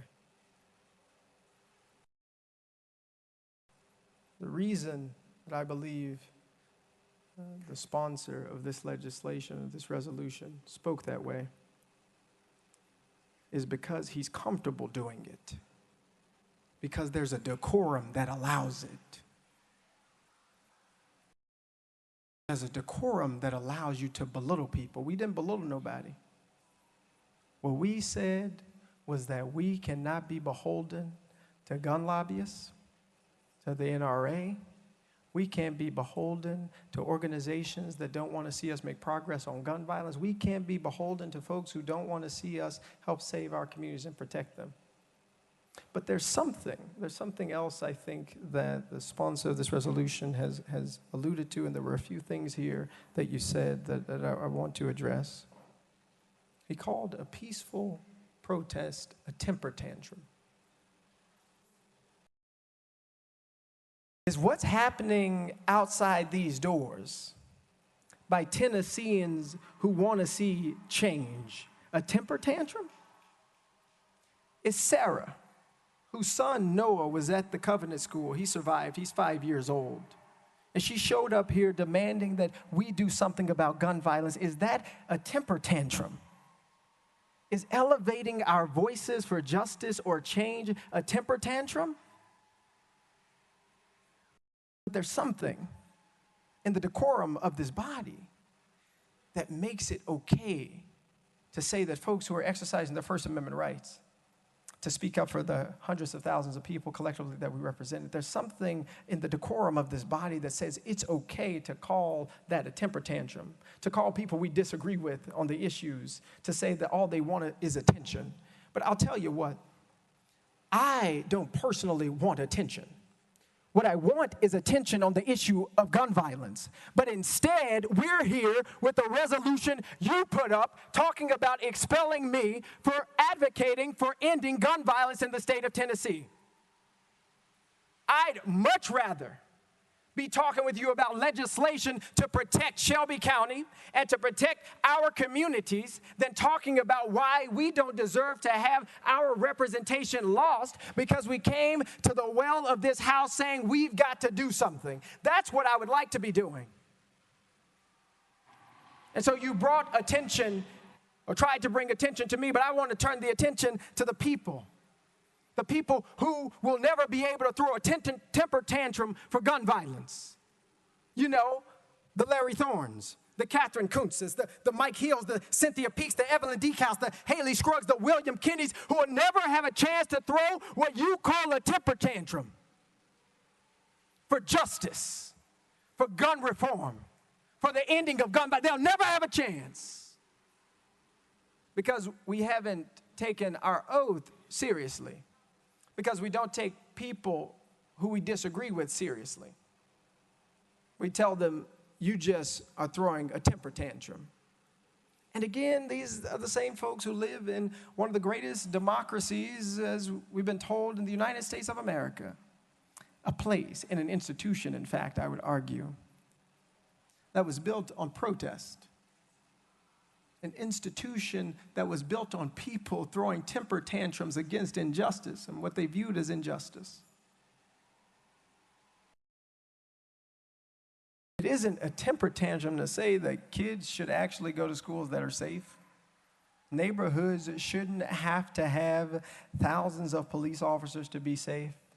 We shouldn't have to worry about going to the grocery store, as in some cases going to the movie theater, and someone coming with an assault rifle and killing us. That's not throwing a temper tantrum, sponsor. That's just asking for us to do right. You said something else. You said, you don't understand why you're here. I promise you, I fully understand why I am here. I am here because the people in District 86 brought me here. I'm here because the people in District 86 asked that we might fight for justice against the status quo here. I'm here because we are subversive to the status quo. One that is young, one that is diverse, one that calls into question the ways that we have been operating that are not working. Because if they were working, those kids would be alive. Larry would be alive. People in our communities and in our families, TJ would be alive. If the system was working the way it was supposed to, because my cousin would be alive. But that's not what's happening. And look, I wrote y'all a letter. I hand-delivered a letter to everybody, and I said, look, I take full accountability and responsibility for my actions on the House floor and that it broke decorum. I told y'all that. And I also told you that there was in no world or way that I thought that would lead to us being expelled from this House that we got elected into by our constituency. Who would have ever thought that? For 30 seconds or less before the speaker called a recess could lead to our expulsion from the State House. That is anti-democratic. That is not right. That is not just. So yes, I still take full responsibility for my actions. I know exactly why I am here serving. I know exactly why I'm fighting for our community, why I'm fighting to continue to be in this institution to help create change. I know exactly why I'm doing that, and I know exactly why this resolution was brought forward. And I don't think it has a lot to do with the 30 seconds before the recess. I think it has to do with the issue that we were talking about. You said something else, that we are just criticizing folks and instead of just setting back and criticizing folks, put forward some legislation. Well, some good legislation has been put forward, y'all. I hear representatives on our side have legislation that can lead to protecting our communities, including red flag laws and gun storage as well. And I ask that you might work to actually pass that legislation, because we are going to continue to fight for just legislation. We're going to continue to fight to ensure that more lives are not lost to the epidemic of gun violence in our communities. And so, yes, if I'm expelled from this House, I will not have the opportunity to fight for that legislation as a member, but you can believe that I will continue to fight for our communities and to fight for just legislation in the state of Tennessee. With that, if anyone has any more questions or comments. Representative Beck.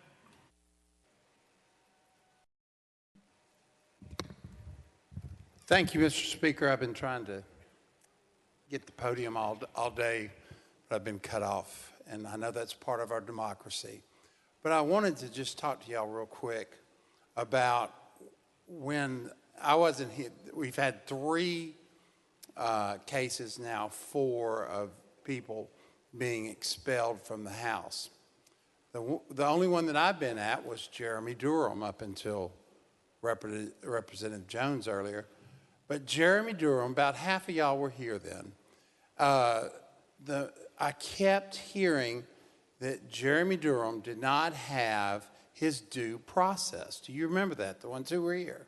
Due process, due process. So let's talk about due process just a minute. Due process is under the Constitution, where if we take your life, liberty, or property, there's a process that the government has to go through. And obviously, we're not sentencing him to death.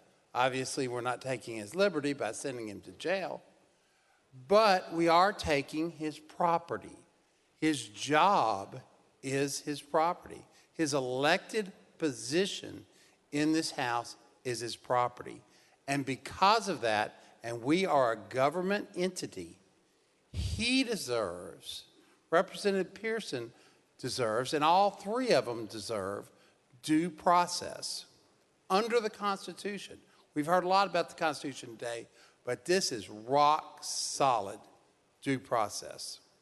And under the due process, you've got to have inquiries. You've got to, we heard about under Jeremy Durham, had a ad hoc committee to investigate it. The Attorney General appointed a committee to investigate it. And yet we still get to, months later, not a week later, months later, we get to a position where we are in a special session to expel Jeremy Durham. That was months. years maybe, after the first accusations of the sexual harassment came out and other accusations. But where I'm going with this, ladies and gentlemen, is that none of these three were given their due process. There was no investigation. If there was an investigation, if there was a time, then maybe these articles of expulsion would have been correct, would have been accurate. We keep hearing different things that different accused that are said that they have been done. Well, if we would have slowed this down, given them due process, like anyone that we're taking their property from, then yes, we would be in a lot better position to make a decision on young Representative Pearson. And a point of order, I've got a question for the clerk. Mr. Clerk. Mr. Clerk, is it against the House rules to approach the well without the Speaker's permission? Mr. Clerk. Mr. Speaker, that is not contained in the House rules. Representative Beck. So when young Representative Pearson admitted to breaking decorum because he went to the well without the permission of the Speaker, in fact, he was not breaking House rules or House decorum. He didn't know that he wasn't breaking House rules or House decorum. So when he says that he did, he was actually in error. Mr. Clerk. Mr. Speaker, I believe part of the issue was that the members weren't recognized, which is part of the rules. Representative Beck. But the representative said earlier he thought he broke the rules because he came to the well without permission, which that was not a violation of our House rules. And with proper due process, all this could have been vetted, and we would have been in a process where we would have seen the video that was spliced from 4 different angles, 4 different people who took it, and been able to authenticate it and given you true due process. Representative Pearson. Yeah, Bill, I appreciate that, and I'm still learning a lot about these rules, as you see, and appreciate you sharing that. And what I agree with is that this has not been a very fair process. We were told Monday that we'd be expelled Thursday. We're never given any idea of how this process would work, whether or not we would even have, how much time we would have to be here before you, to talk to you all about the reason that we needed to remain here. We weren't given due process, but this wasn't and isn't fair. And I think what ultimately has happened, and this is the tragedy of this moment, is this very undemocratic process has already led to the expulsion of one member from the State House General Assembly, Representative Justin Jones. And operating in this way means that it doesn't have anything to do with the rules. The rules that are being broken, which seem to become more finite, could have been addressed by Section 19, which would have led to censure, which you all passed in the Permanent House Rules of Order for the 113th General Assembly, could have led to censure. But to expel members from this body that we were duly elected into doesn't have to do with a breaking of a rule or something like that even. I think it has to do with working to silence the voices of people calling for action and change, particularly as it relates to gun violence. I don't want us to forget that. Right? We're here because we were not recognized when it came the time to talk about gun violence, and it was time for us, and it is time for us to do something. That is ultimately what has led to the use of our First Amendment rights and the protesting against injustice on the State House floor, in order that we might elevate the issues of our community and our constituents who are in need and asking for us to do something. And so it's very helpful to know that the rule I even thought I broke wasn't even a rule in the first place. But to be able to bend the rules or skip the rules for certain folks, or to use the rules against duly elected members of this body for either politically motivated reasons or ideologically motivated reasons, are wrong. And not only is it about setting a bad precedent for generations and generations to come, it's bad today, right? For people who still believe and have faith in what Tennessee can be, for the young people who still are marching and still are speaking out, saying that this is still an institution, a place where change can happen. But if we hang on to those principalities and that wickedness that is too often before us, instead of continuously working to improve and continuously working to grow and working to actually create just legislation and not call people who are advocating for it, folks who are calling for temper tantrums, if we don't get beyond that, we will not be able to build this institution or our state into what we know it can and should be, which is a place where we don't have the issues of poverty that we have, where we've expanded medical care for everybody. We want to build a place where everybody in this state can become who God has called for them to be. And at this point, in this place, instead of working on those things, we're working to expel people whose voices we disagree with and whose ideologies and perspectives about the liberation of everybody we view as wrong. Lear Lambert. Representative Pearson. You know, I've sat here today and I haven't said much. This is a difficult day, I think, for all of us and for all of Tennessee. Like many others that have spoken on both sides of the aisle, Republican and Democrat, and all of the people that are here today, because they have families, they have jobs, they have homes. We are all on this House floor because this is important. And you would agree with that, I hope, correct? Representative Pearson. Of course. Leader Lambert. I've struggled when I listen to you speak about what you think about the rest of your colleagues here, because we are colleagues. You ran and were elected by the people of your district. So was I. Why do you feel like when there are hundreds of bills that are being filed, there are hundreds of hours of work being put in by all of these people who have children and grandchildren and constituents who have been killed by violence, and yes, gun violence and others, and yet you stand here and you came to the well of this chamber and silenced 96 other voices. And the stuff you have said, because I respect you, I actually literally respect you. You're a very intelligent individual. You're very zealous. You're very passionate about what you believe in. I am passionate about my constituents as well.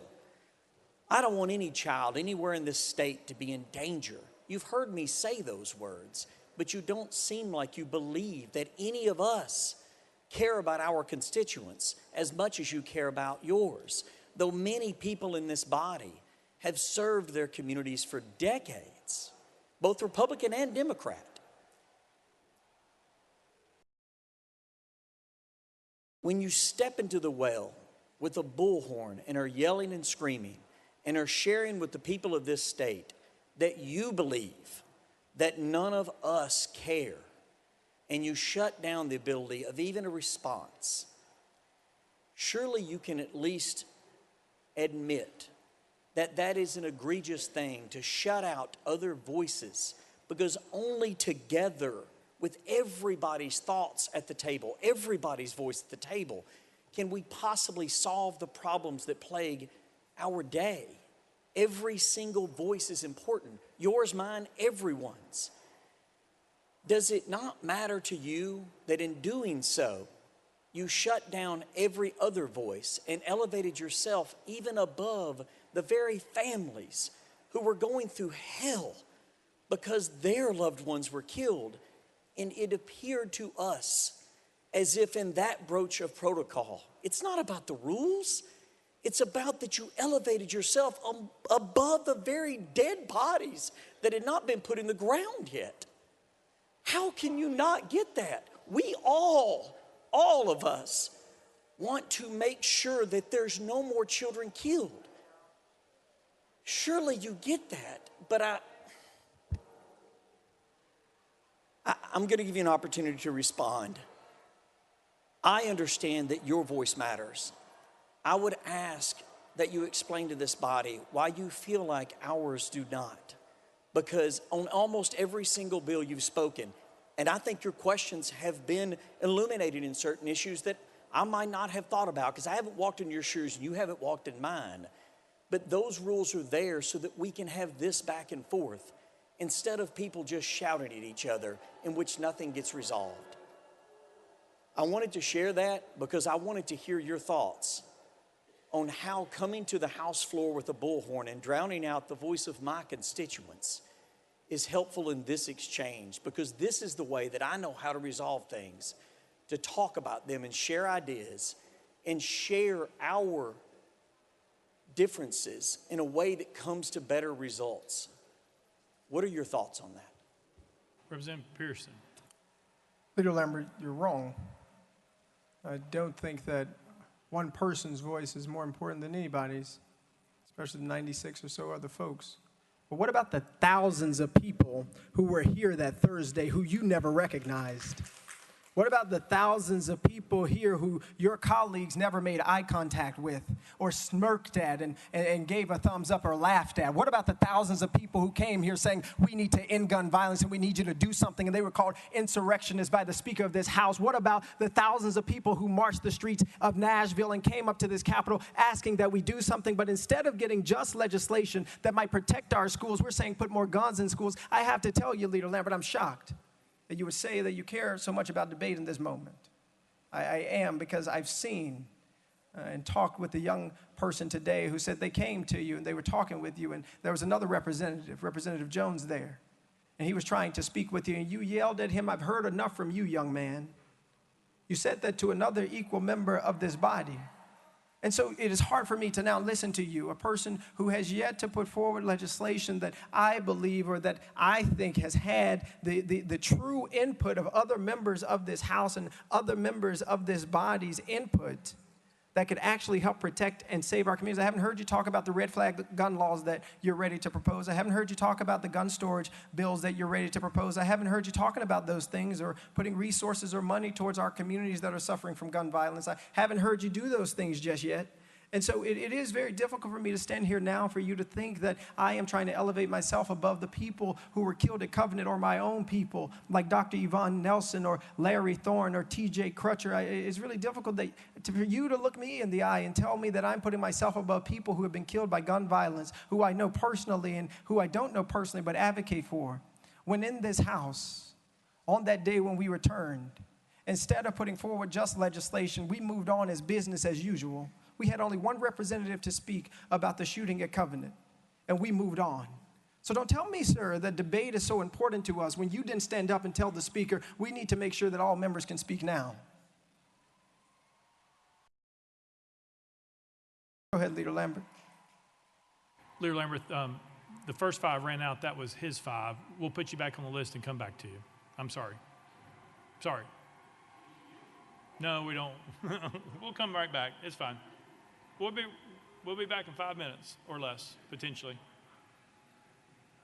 Representative Harris.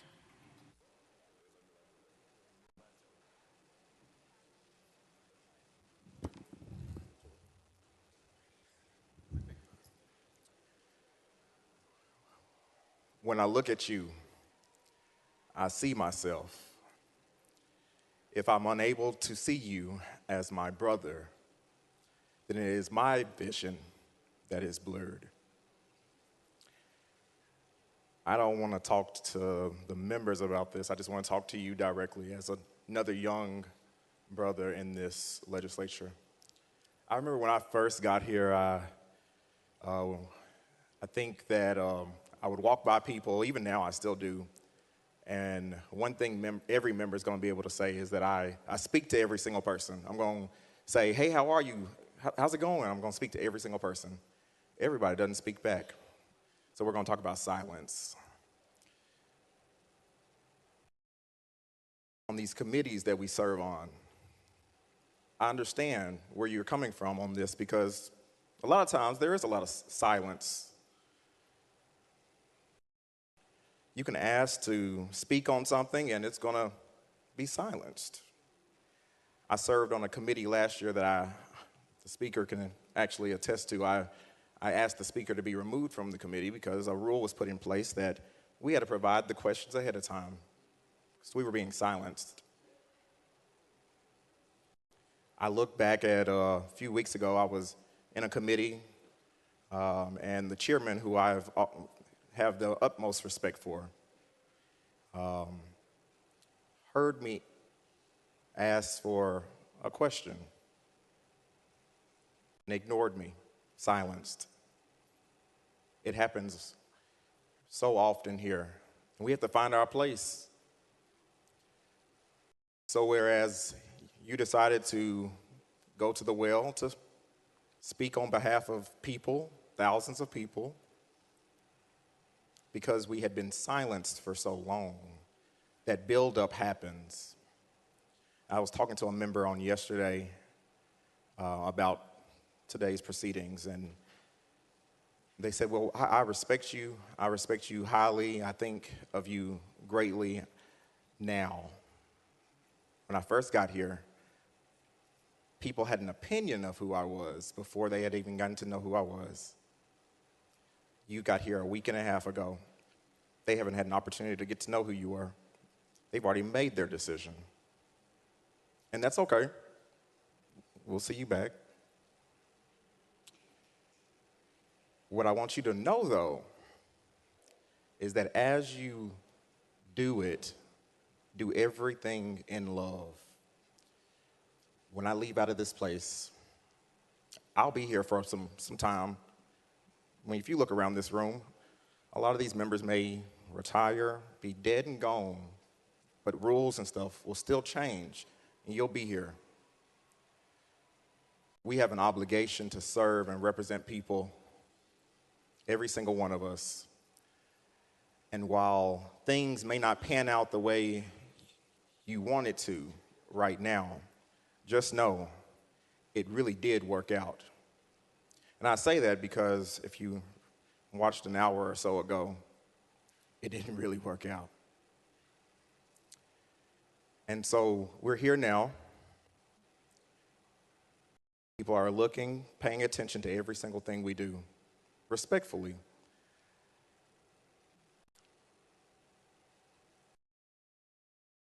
We had a member from our community that was murdered, Tyree Nichols. Murdered. We talked about him for 1 week.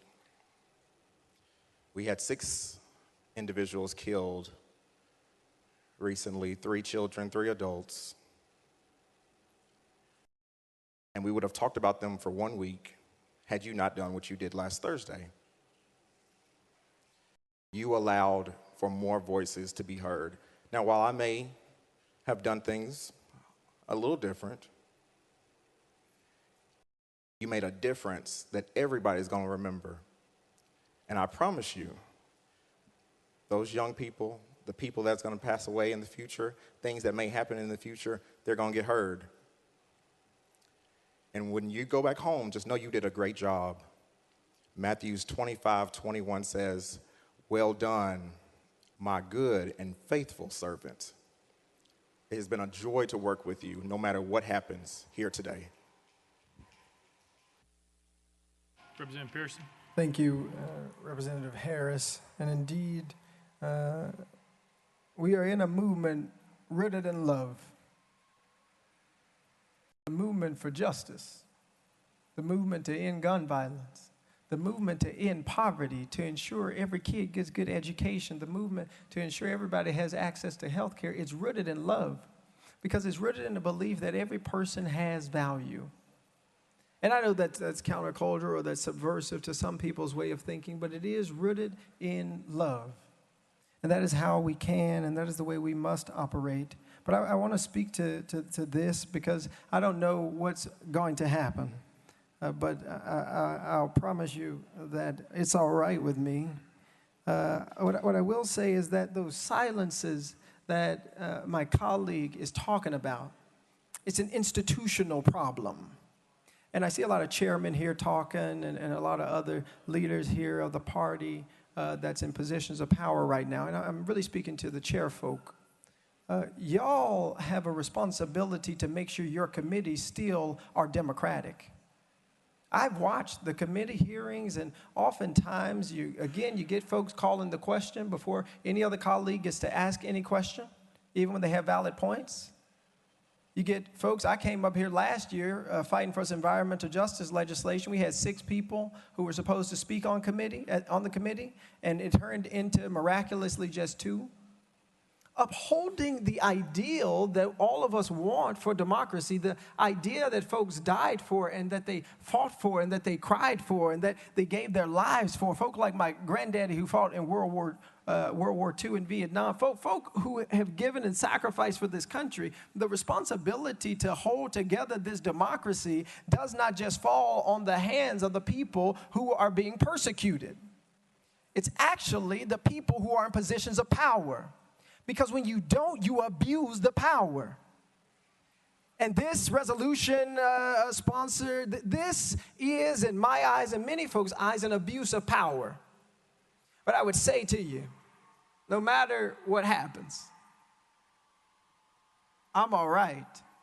But I want y'all to know who remain.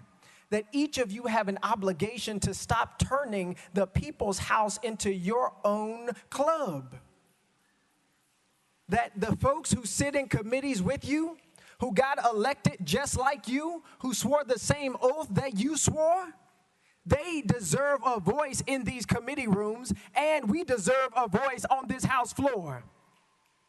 The erosion of democracy in the state legislature is what got us here. It wasn't walking up to the well. It was being disruptive to a status quo that silences the minority. And it is wrong. And the people in this state and the people across the country and the world, whoever's watching, are wanting to see a change. Just because you have power doesn't give you the right to abuse it. Because even if I disagree with your constituents on political issues, I do agree on the principle for which my ancestors fought and died, which is that they would have a democracy. A democracy, as one said, that is governed by the people and for the people, not one that's governed by ideas and principalities and beliefs and ideological divides that try and silence folk. It's horrible that someone who got elected just like you can't even get a good morning from you. Somebody who got elected just like you can't speak in committee sitting next to you. But then you come here to persecute me and tell me you just don't understand the rules of debate. When I know for a fact this House has not been a place of debate for Democrats. This House has not been a place of debate for people who are transgender. This House has not been a place of debate for people who are LGBTQIA. This House has not been a place of debate for people who are already persecuted in our society. This House ain't even been a place of debate for people who wear beautiful dashikis in honor of their ancestors who made it over. And so it's one thing to hold the ideals up in this moment, to talk about today, to talk about how good democracy is working in Tennessee in this moment as you prepare to persecute individuals for expulsion. It's one thing to talk about those ideals, but it's another thing to actually be in this House, to see members being misnamed. Folks won't even say. That was your 5. No, that was the new 5. That was the second 5. Sorry. We're going next. Is it parliamentary question? What's the question?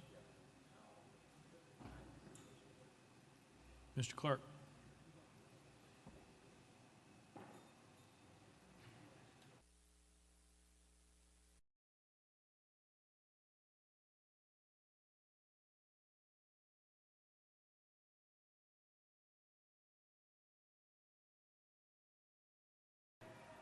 Got it. All right. Representative Hawk.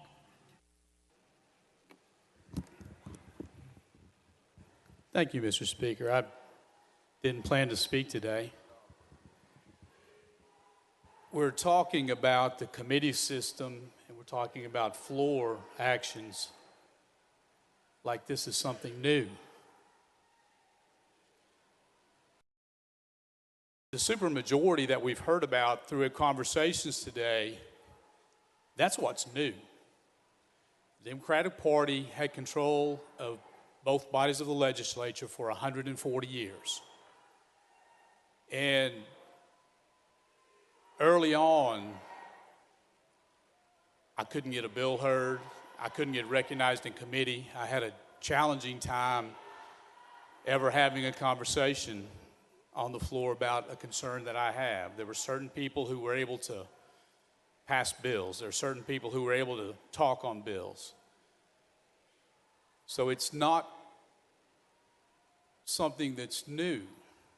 And all that being said, two wrongs don't make a right. Even though it did happen for 140 years, I think that the Speaker, I think that most, if not all, of our committee chairmen have gone out of their way to have people heard, much more so than what I experienced in my early years down here.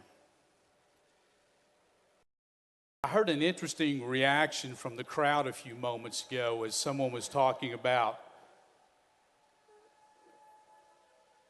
when this legislature changes and when members who may be here now may be dead and gone. And the crowd outside cheered like that. The crowd cheered when that was mentioned. And that hurts my heart that anyone could wish or laugh when we're talking about our members being gone, members being dead and gone. That's what's being discussed. We talk about the focus not being on an individual, but we're seeing that individual right now bring the focus to himself. I heard there was also said earlier, people had opinions of who I was before people even knew who I was. And we were talking about how to learn the rules and how many rules there are and how it's a challenge to learn the rules in such a short time. And one of the ways I learned the rules down here was from senior members. And I came on the floor several weeks ago and expressed the way that I learned the rules of the House, and I'm expressing that to the 15 freshman men on the floor, and I tell them the story of Lois DeBerry and how she expressed to me what was understood I was supposed to be doing, and I took that advice in good faith, and I never made that mistake again. The reactions that we have seen began calling me everything in the book. National media called me everything in the book. Thankfully, members of leadership on the Democratic side came up to me and said, "We know you're not what you were called. We know that you care. We know that you've been a part of this process." So I just left that as someone being naive. We left it at that. But I'm wondering, how do we learn the rules? Do we sit there and read what's on the paper? Is it life experience? Do we listen to those who have gone through this legislative process before to teach us, to try to instruct us? And I'm going to get to a question here. We've been talking about how individuals at a particular time last week got to the well, but I'm wondering, what was the plan to get out of the well? And we saw there in the video being chastised by leadership. What was the plan to get out? Representative Pearson, you're recognized. Representative Hawk represents something that we ought to talk about. And it's a common phrase. I'm not going to talk about white supremacy and things like that right now, because I think that's what you're referring to. That's not what I'm going to talk about. What I want to talk about is just a common phrase that all of you know. Hurt people hurt people. Hurt people hurt people. And there have been folks like this, and I didn't even realize Democrats had been in control of the House for 140 years or anything like that. That's a substantial amount of time. But in what the representative said was given reasoning or license for mistreatment of other members that are not currently in the majority. That is not how we sustain our democracy. Saying these things such as, I didn't get recognized in committees. Saying things like, only certain people could pass bills. These are the exact same things that I hear as a member of the minority party. There's something wrong in the way that this House is operating. And when it got called into question in a peaceful protest to end gun violence, the response was not, what could we do to do something different? What could we do to do something better? How can we recognize that this change is something that the people in this state are demanding and ask for? It wasn't, how do we listen to the parents and the children who are protesting, not calling them insurrectionists? It wasn't, what can we do to make sure this body responds to the needs of our communities, not with just spending hundreds of millions of dollars on more war or weapons of war, or doing things like lowering the age requirement for people to get guns. The idea was to now arm teachers. It was not, what do we get from the people who came to listen and to show up and be a part of the process, as you call it. That wasn't it. Your hurt continues to cause you to hurt people. And this body is hurting people. You just expelled a member for exercising their First Amendment rights. For a House decorum rule, when the last two people committed actual crimes. 22 counts of sexual assault, bribery. Is that you're having to address ideas and people different than you're used to. You're having to answer questions that you're not used to having to answer. You're having to see people in positions just like you that you aren't used to seeing. That's, now I understand, Representative Hawk, what Representative Farmer was getting to about why I'm really here. Doesn't have to do with not following decorum, about fighting for the end of gun violence. It has to do with an idea and an ideology that says there's only one way that we're going to allow thinking up in here if you're going to be here.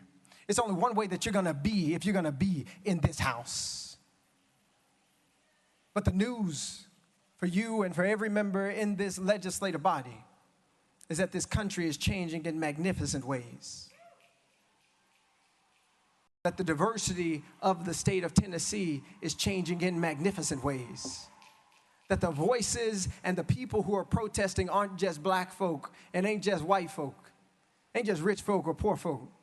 It is a multiracial coalition built on a solidarity dividend that can break any institution that refuses to change.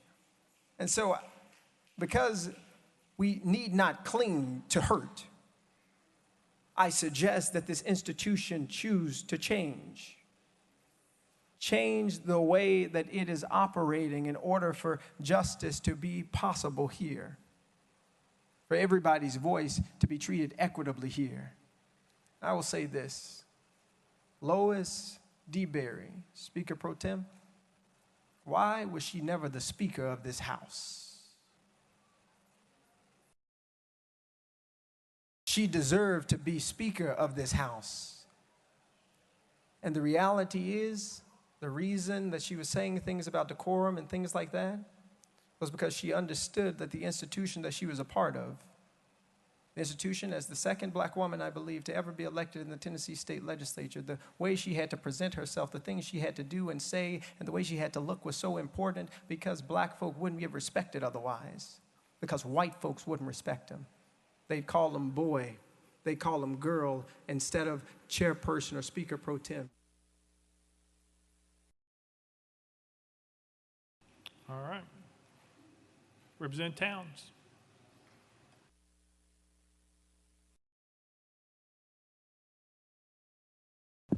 Thank you, Mr. Speaker. Mr. Speaker, here again, and members, I'm going to say that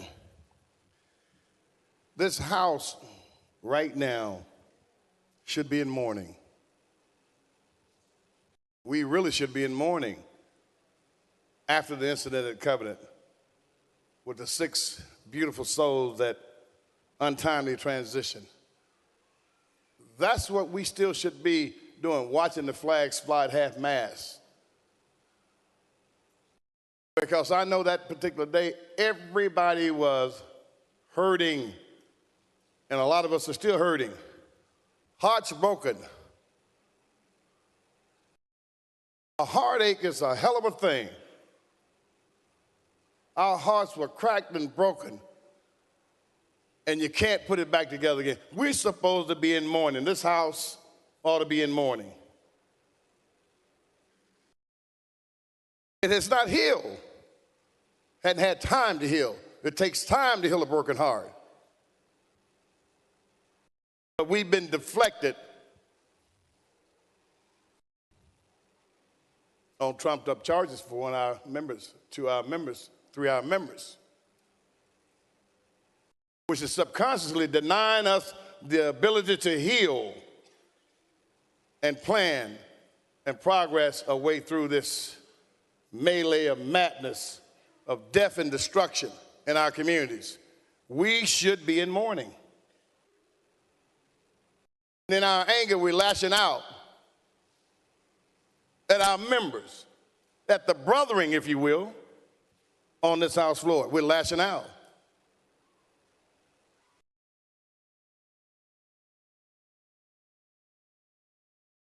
That is not Christian.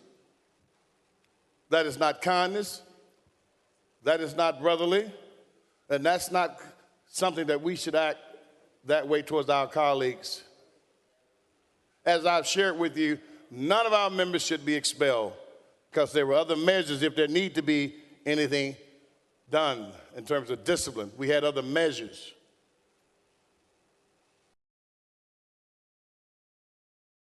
I ask that you allow our member to stay and allow us to get back to mourning and to figure out how we can address this plague that's harming our nation and harming our people and harming our state and harming our citizens. The people are calling for something to be done. Many of us don't know exactly what needs to be done, but we know we have to do something. Any of us would run into a burning building to try to save some children. All of us. As I shared about the anger, when we get angry, we may be like a dysfunctional F troop, and all the children die because we're mad. Madness, temporarily insanity. It's insaneness when you go mad. Can't rule and judge over people with madness, sober minds and hearts of flesh, compassion. When you're trying to legislate and have sway over human beings' lives. My grandmother told me something a long time ago. So she said, baby, you never spank your children when you're angry at them. I said, why, my dear? She said, you may hurt them. We're hurting our members because we're mad. The body has gone mad. It's like an autoimmune disease. The body turns against itself. We're mad because of something that transpired on this floor. We need to figure out how to save our member, and I'm encouraging that we don't expel our member. I really appreciate your consideration and hope that we act accordingly, come out of this stupid madness, and do what's going to be just. Justice for Justin. Thank you, members. Representative Pearson. Thank you, Representative Towns. And I just want to reiterate why we should be in mourning and why we are here. I don't want to forget Representative Freeman's district. a catalyst for this conversation, and unfortunately, instead of it being a catalyst today for the passing of those laws, it's about expelling myself and 2 other members of the House. We have in this state a proliferation of guns, and we have significant incidences of gun violence. That is the reality of what's happening in the state of Tennessee. That is a real issue that needs to be addressed.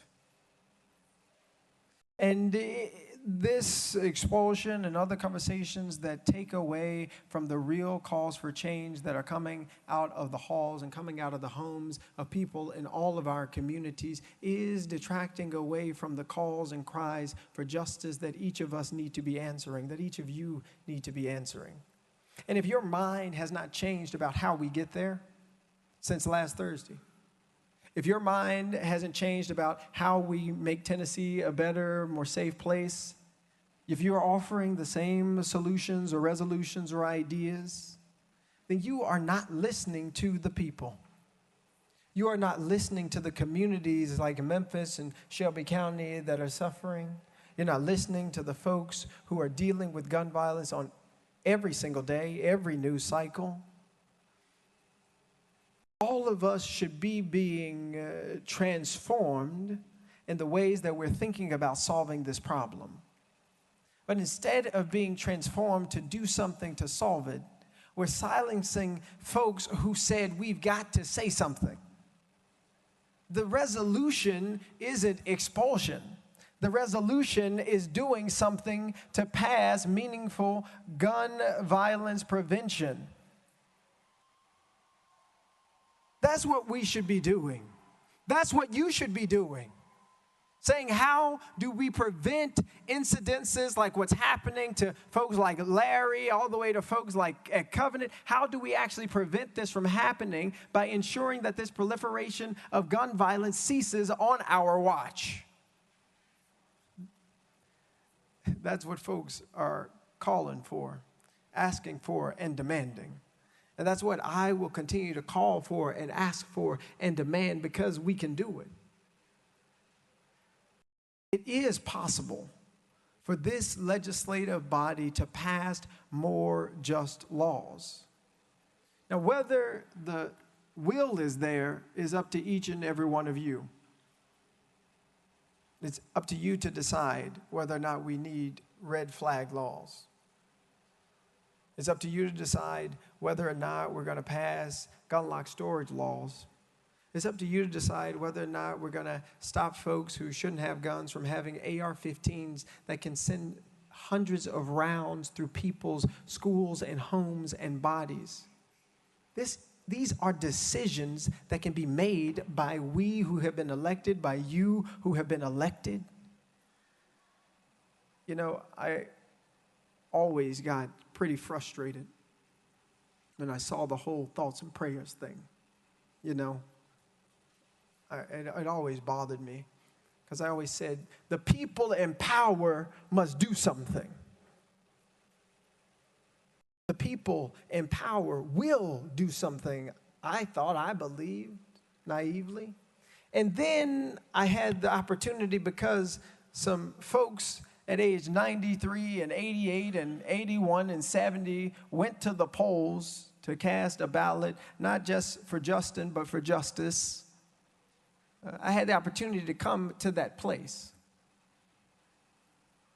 to see the faces of the people who I would always say they have the power to do something.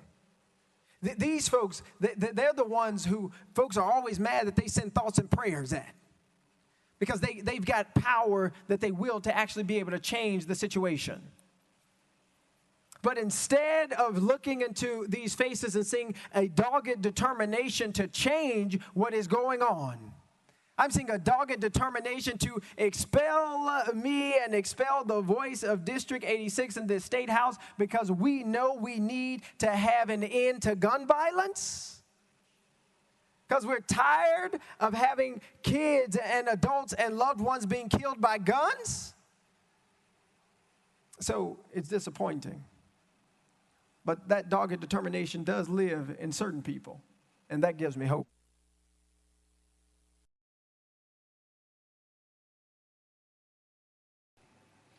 Yes, it is.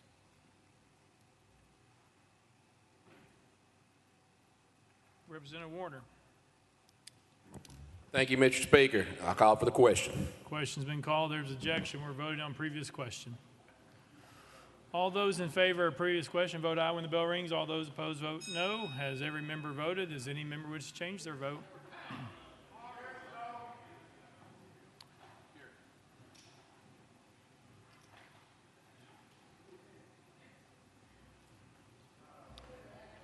Mr. Clerk, take the vote.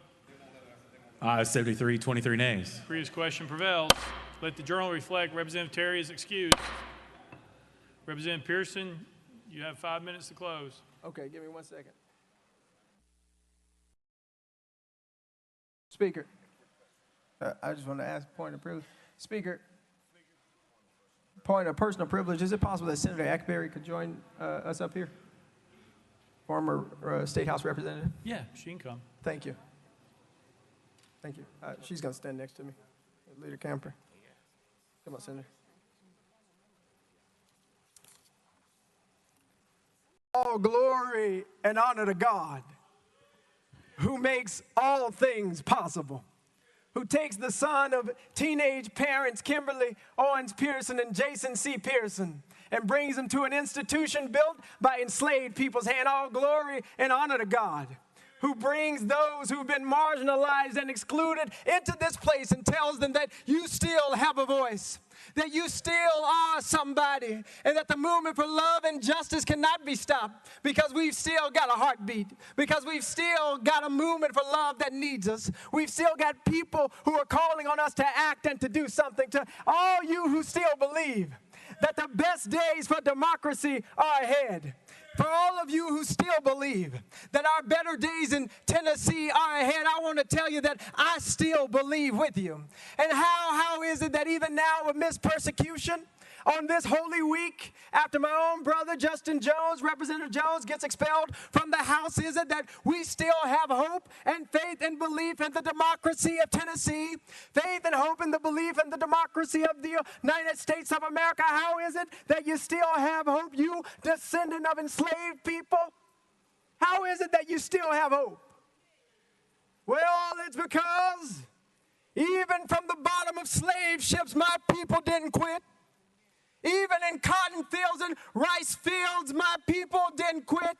Even when they were whipped and chained and told they had no name, my people didn't quit. Even when they incarcerated us, locked us up for a crack cocaine epidemic created by President Ronald Reagan to fund a war in South America, my people didn't quit. Even when they defunded our schools, separated us and called us colored and white, even when they put us on lynching trees in the state of Tennessee, specifically in Shelby County, my people didn't quit. Even now, as our own brothers and sisters lay to rest because of the failure of people in positions of power to do something, because people are refusing to pass just laws to end the epidemic of gun violence in the state of Tennessee, my people have yet to quit. And so even now, amidst this vote, amidst this persecution, I remember the good news. Hallelujah, Jesus. I remember that on Friday, the government decided that my Savior Jesus, a man that was innocent of all crimes except fighting for the poor, fighting for the marginalized, fighting for the LGBTQ community, fighting for those who are single mothers, fighting for those who are ostracized, fighting for those pushed to the periphery. My Savior, my black Jesus, he was lynched by the government on Friday. And they thought that all hope had been lost. All the outside, it rained and it thundered and everybody said everything was over, and it was some black women who stood at the cross. It was some black women who watched what the government did to that boy named Jesus. They were witnesses, as you have been witnesses to what is happening in the anti-democratic state of Tennessee. They were witnesses to what was going on, and I got to tell you, it got quiet on Saturday. Yes, I tell you, it was a sad day on Saturday. All hope seemed to be lost. Representatives were thrown out of the State House. Democracy seemed to be at its end. Seemed like the NRA and gun lobbyists might win. But oh, that was good news for us. I don't know how long this Saturday in the state of Tennessee might last. But oh, we have good news, folks. We've got good news that Sunday always comes. Resurrection is a promise, and it is a prophecy. It's a prophecy that came out of the cotton fields. It's a prophecy that came out of the lynching tree. It's a prophecy that still lives in each and every one of us in order to make the state of Tennessee the place that it ought to be. And so I've still got hope because I know we are still here and we will never quit.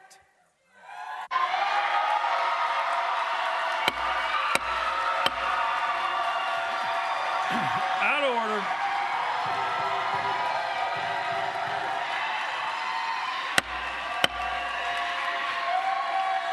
Out of order.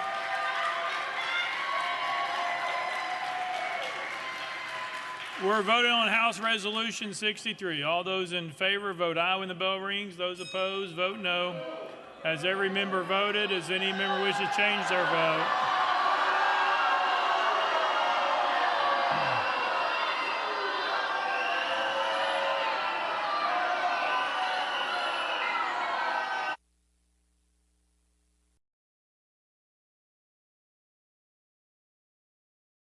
Mr. Clerk, take the vote. Aye, 69, 26 nays. Having received the concurrence of 2/3 of the members to which the House is entitled in the Constitution of the State of Tennessee, House Resolution 63 is hereby adopted. Without objection, the motion reconsider is tabled. Pursuant to Article 2, Section 12 of the Constitution of the State of Tennessee, I hereby declare Representative Justin J. Pearson of the 86th Representative District expelled from the House of Representatives of the 103rd General Assembly of the State of Tennessee. Next order, Mr. Clerk. Announcements. Announcements. Next order, Mr. Clerk. Roll call. Roll call.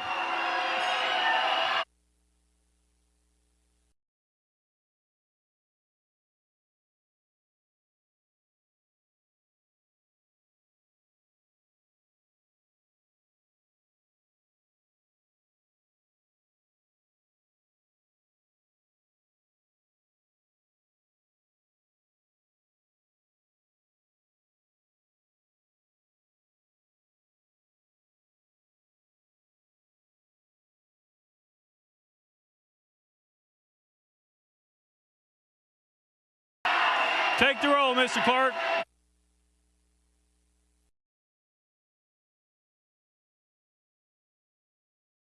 Mr. Speaker, 89 members present. Leader Cochran, you're recognized. Leader Lambert, you're recognized.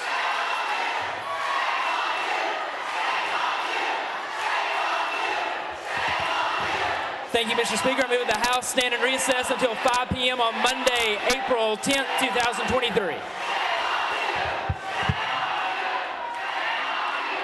Without objection, the House stands in recess till 5 p.m. on Monday, April 10th, 2023.